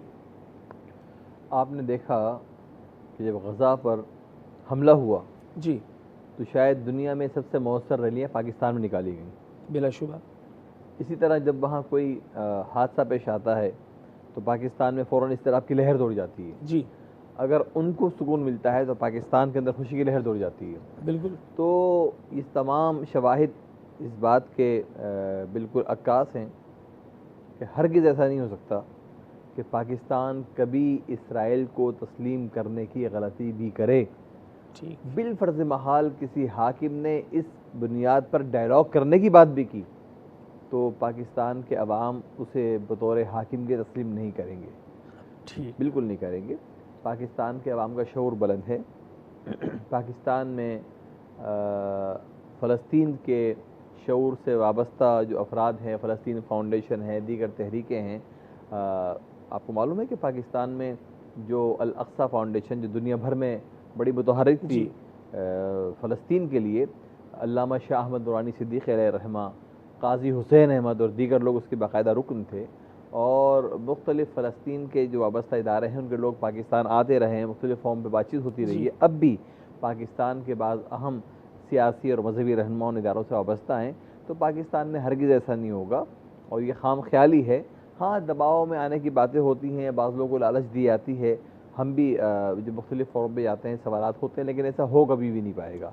इसलिए कि पाकिस्तान के अवाम बड़े मजबूत हैं अपने नज़रिए में, अपने अक़ीदे में, अपनी वाबस्तगी में, और फ़लस्तीन से उनकी वाबस्तगी एक नज़रियाती वाबस्तगी है जिसे हरगिज़ कभी कम नहीं किया जा सकता। जी, एक बात इसमें ऐड कर लें, देखिए इसराइल भी नज़रिए की बुनियाद पे बना है। वो नज़रिया एंटी अगर पाकिस्तान नज़रिया है। हाँ, अगर पाकिस्तान नज़रियाती है तो वो भी वो एक मुल्क है जो नज़रियाती है। कुल मिला के दो ही मुल्क हैं। अगर वो नज़रिए पर है तो वो नज़रिया ही एंटी पाकिस्तान है और इसराइल को अगर किसी से सबसे ज़्यादा खतरा है दुनिया में तो पहले नंबर पर वो मुल्क पाकिस्तान। यानी this is ideology versus ideology. बहुत उम्दा। पाकिस्तान नंबर 1 दुश्मन है उसका। ठीक। अच्छा, मैं काजी साहब आपकी बात को बढ़ाते हुए डॉक्टर साहब आपके पास आऊँगा।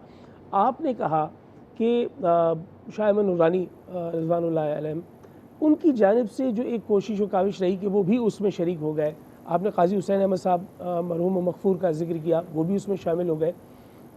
आप क्या समझते हैं कि इतना शऊर है डॉक्टर साहब, इतना शऊर है अवाम के पास कि जो इस तरह लोग शामिल हो रहे हैं फ़िलिस्तीन कॉज़ में, उनको याद रखें अच्छे उन्वान से, और उन लोगों को ज़रा नेगेटिवली देखें कि जिन्होंने पिछली हुकूमतों में रहते हुए पींगे बढ़ाई और फ़िलिस्तीन के मसले को पसे पुश्त डालकर इसराइल से ताल्लुकात की जो है वो रास्ते हमवार किए, वो भी तो निशानियां मौजूद है ना। तो उनसे क्या ये कौम जो है वो वाकिफ़ है और इतनी बाशऊर है कि उनको मालूम हो कि इन लोगों ने ये कोशिशें करके देखी? भाई देखें, जो नाम आपने लिए वो बहुत मोतबर नाम है, ठीक है। मौलाना नूरानी है या काजी साहब हैं, जो आलमी सतह पर जो इस्लामी तहरीकें हैं उनमें इनका एक बड़ा एहतराम पाया जाता है। इसके मुकाबले में वो लोग जिन्होंने एक ट्रेलर दिखाने की कोशिश की, जैसे एक हमारे वज़ीर ख़ारजा साहब थे, किसी उसमें गए हुए थे कॉन्फ्रेंस में या मीटिंग में, तो उन्होंने कहा जी हम तो अपने कमरे के होटल के उस पर टेरेस में खड़े हुए थे और इत्तेफाक से इसराइल का भी वो निकल आया तो हेलो हाय और फिर उसने चाय की दावत दे दी और पत्नी। तो ये सारे ड्रामे जो है ना वो कौम समझती है, आज वो सब कहाँ हैं, ठीक है। या मसलन मुशर्रफ साहब ने एक दफ़ा कोशिश की थी कि जी उनके दौर में ये डिबेट शुरू हुई, तो अब कहाँ हैं ये सब लोग, आवाम में उनकी कितनी पजीराई है। तो इस किस्म के शोशे छोड़ने वाले लोग आज भी कुछ हैं, ऐसी बात नहीं है, और वो चाहते हैं अपनी एफिशिएंसी दिखाएं और उस एफिशिएंसी को कैश करवाएं कहीं और से, लेकिन ये चलने वाले नहीं हैं। आवाम के अंदर ये अवेयरनेस है, ये शऊर है, ये बड़ा हसास मसला है। इसका ताल्लुक़ जो है वो सिर्फ फ़लस्तीनी आवाम से या फ़लस्तीनी रियासत से नहीं है, बल्कि इसका ताल्लुक़ जो है वो अल-कुद्स अश-शरीफ से है जी, जो एक मुक़द्दस तरीन जगह है और वो इसराइल के कब्ज़े में है। अगर आप 1948 का जो UN प्लान देखें, पार्टीशन प्लान, जिसकी बुनियाद पर उनको अपने कहते हैं जी कानूनी एक हक़ हासिल है, उस UN पार्टीशन प्लान के अंदर भी Jerusalem was an international city, it was not the part of Israel at that time. आहा, ठीक है। तो इसराइल ने उसको भी कब्जे में ले लिया और अब वो उसको अपना कैपिटल डिक्लेयर कर दिया उसने। हालांकि इस बात को किसी ने तस्लीम नहीं किया, लेकिन इसके बावजूद बस हठधर्मी की बुनियाद पर उसने ये किया। डोनाल्ड ट्रंप ने उसकी तायद कर दी, हालांकि अमेरिकन पॉलिसी भी ये नहीं थी। ठीक है, लेकिन डोनाल्ड ट्रंप भी इसी टाइप का आदमी था जाहिर है कि। तो उसके बाद फिर उसने 4 मुस्लिम मुल्कों के ज़मीनें कब्जा कर ली जो आज तक उसके कब्जे में है। ये आपके गोलान हाइट और ये दरियाए उर्दून और शिवा फार्म और ये सब क्या है, ये सब आप अगर 1948 के इसराइल को देखें और 1967 के इसराइल को देखें और आप ये 2000 के इसराइल को देखें। ठीक, यानी वो जो रास्ता उनके लिए हमवार किया गया था यूएन की जानिब से, अब वो उस रास्ते से भी तजावुज़ कर चुके हैं जिसके वाज़े निशान मौजूद है। लेकिन इस वक्त जैसा कि वो साबिर भाई कह रहे थे ना, इस वक्त इसराइल जो है वो उसके अंदर ज़रूरत नहीं है एक्सपेंशन की। अब वो दीवारें खड़ी कर रहा है, वो अपने आप को महदूद कर रहा है। ठीक, अब वो अब कलाबंद होना चाह रहा है, इसलिए कि अब वो वुसअत का ख्वाब नहीं देख पा रहा क्योंकि हालात वो नहीं रहे। मैं इसी के साथ जो है वो शेफ़ सबीन आपकी जानिब रुजू करूँगा कि वो तमाम ख़वातीन जो आपको आइडियलाइज़ करती हैं या देखती हैं, वो अब फाइनल शक्ल देखना चाह रही हैं। फैज़ान, कैमरे को करीब ले जाओ, अंडों से जितना करीब जा सकते हो चले जाओ। बिस्मिल्लाहिर्रहमानिर्रहीम। अंडे बॉईल करके हमने डिश में पहले से सर्व कर लिए थे। इसके बाद हम इसमें शोरबे को शामिल करेंगे इस तरह।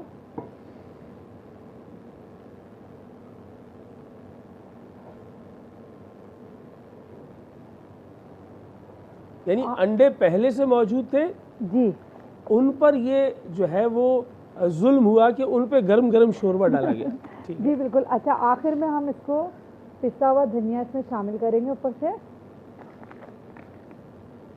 ठीक है, ये अंडे आलू का सालन जो है तैयार हो गया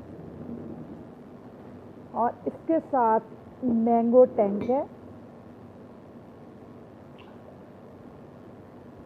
हाँ बिल्कुल, बहुत उम्दा। ये क्या अच्छा कॉम्बिनेशन बन गया, एक तरफ अंडे और दूसरी तरफ शोरबा और अंडे।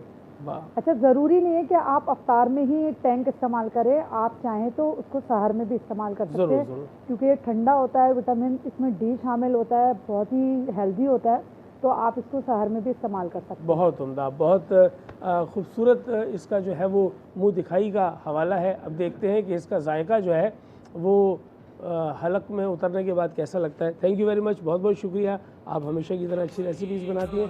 नाज़रीन किराम, गुफ्तगू का माखज़ व माहसिल क्या हो सकता है सिवा इसके कि हम ये बात करें कि मसला दरअसल है क्या, मसले की बुनियादें क्या हैं, उसके अतराफ़ व अकनाफ में उठने वाली पॉजिटिव और नेगेटिव वाइब्स क्या क्या है, उसके हल क्या हो सकते हैं, हिकमत अमली क्या अपनाई जा सकती है अवामी सतह पर, हुकूमती सतह पर, उम्मा की सतह पर। हमने अल्हम्दुलिल्लाह मुख्तसर वक्त में तमाम नुक्तों को जो है यकजा करके आपके गोशगुजार करने की कोशिश की, जिसके लिए मैं बेहद शुक्रगुजार हूँ साबिर अबू मरियम साहब का, जो पाकिस्तान में फ़लस्तीन के हवाले से बहुत नुमाइंदा चेहरा है। मैं काजी अहमद गुलानी साहब आपका बेहद शुक्रगुजार हूँ कि जो इत्तेहाद बैनुल मुस्लिमीन के दाई हैं। मैं डॉक्टर जाहिद अली ज़ाहिदी साहब आपका बहुत मशकूर हूँ, क्योंकि सच न्यूज़ की पूरी टीम आपकी मद्दा है और आपकी बहुत कदर करती है।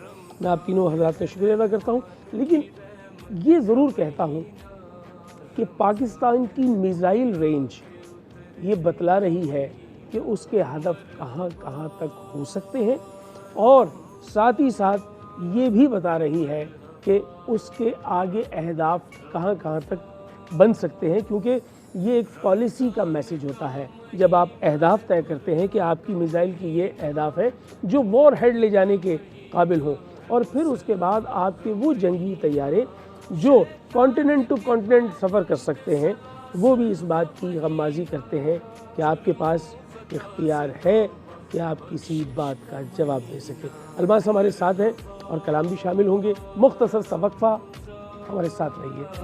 मरहबा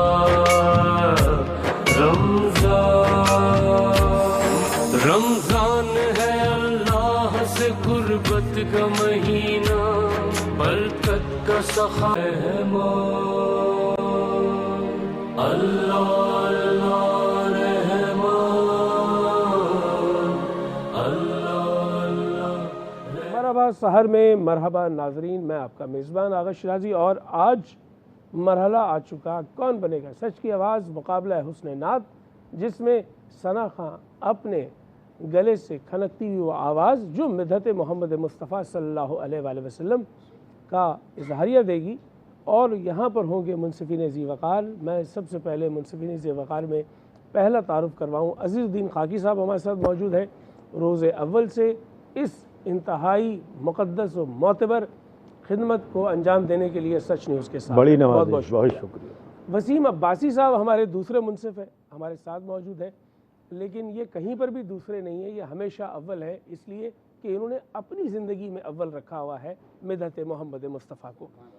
और उसके बाद हमारी मेहमान मुनसिफ़ के तौर पर आज सैयदा अलमास अख्तर हमारे साथ मौजूद है। तो पहले सना आपसे सुनी, अब आपसे जो है वो नए नौजवानों के हवाले से जो है वो मुनसिफ़ी लेंगे। आज एक हमारे मेहमान भी हमारे साथ मौजूद हैं जो इस सना के उन्वान में इसलिए सजते हैं कि रहते तो दियार गैर में हैं, लेकिन सऊदीया में उनको इनकी अदबी खिदमात पर अवार्ड से भी नवाजा जा चुका है।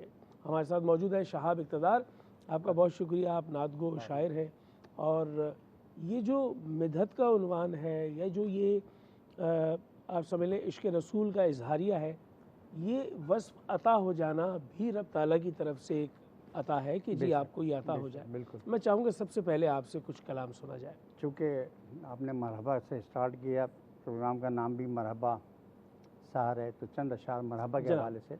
मरहबा नात लिखी दिल ने कहा मीर अक़सम, आपकी बात लिखी दिल ने कहा मीर अक़सम, आपके गेसूड़े चलना सबा ने सीखा, आपके गेसूड़े चलना सबा ने सीखा, आपकी ज़ात लिखी दिल ने कहा मीर अक़सम, है शहंशाह दो आलम मगर उम्मी है लक़ब, इल्म खैरात लिखी दिल ने कहा मीर अक़सम, और मेरा ख्वाब का ताबीर अता कर दी हुजूर, रोज़े पे नात लिखी दिल ने कहा मीर अक़सम, आपके दर पे इनायात का देखा जो हुजूम, आपके दर पे इनायात का देखा जो हुजूम, मैंने बरसात लिखी दिल ने कहा मीर अक़सम, नात गोई है शहाब एक अजब आलम रक़्स, नात गोई है शहाब एक अजब आलम रक़्स, जब नई नात लिखी दिल ने कहा मीर अक़सम। मैं यहाँ आ रहा था प्रोग्राम के लिए तो एक आमद हुई, आगा साहब पेश कर रहा हूँ, खाई साहब। बादे रब जिसको पुकारा है हुजूर, बादे रब जिसको पुकारा, बादे रब जिसको पुकारा है हुजूर, बेसहारों का सहारा है हुजूर, बादे रब जिसको पुकारा है हुजूर, बेसहारों का सहारा है हुजूर, है मुहिब महबूब का रिश्ता भी क्या, है मुहिब महबूब का रिश्ता भी क्या, अर्श से रब ने उतारा है हुजूर, अर्श से रब ने उतारा है हुजूर। देखिए खाकी साहब, सीरत सरकार तो कुरान है, सीरत सरकार तो कुरान है, इल्म है सारा का सारा है हुजूर, इल्म है सारा का सारा है हुजूर, है अली ओ फातिमा हसन ओ हुसैन, है अली ओ फातिमा हसन ओ हुसैन, जिनकी आंखों का है तारा है हुजूर, जिनकी आंखों का है तारा है हुजूर, सदक़ाए नालैन है दोनों जहां, सदक़ाए नालैन है दोनों जहां, रब ने जब यकदम पुकारा है हुजूर, सदक़ाए नालैन है दोनों जहां, रब ने जब यकदम पुकारा है हुजूर, रब ने जब यकदम पुकारा है हुजूर, इश्क में यकता वैसे करनी भी, इश्क में यकता वैसे करनी भी,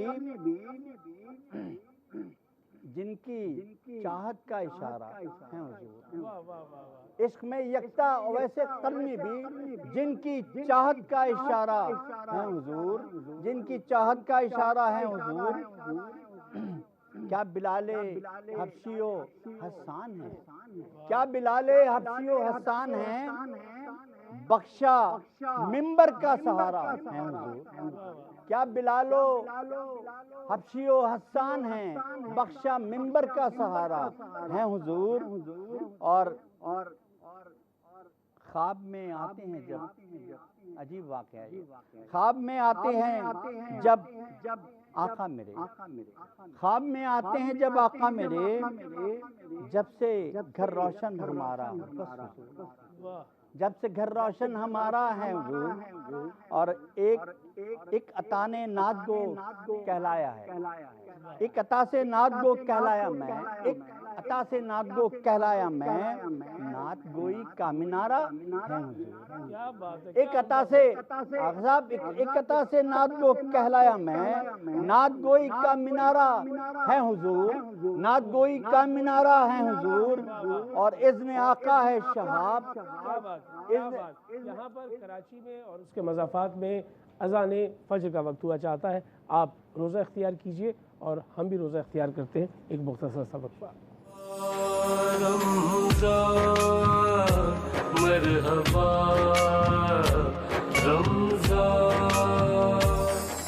रमज़ान का महीना है, कुरान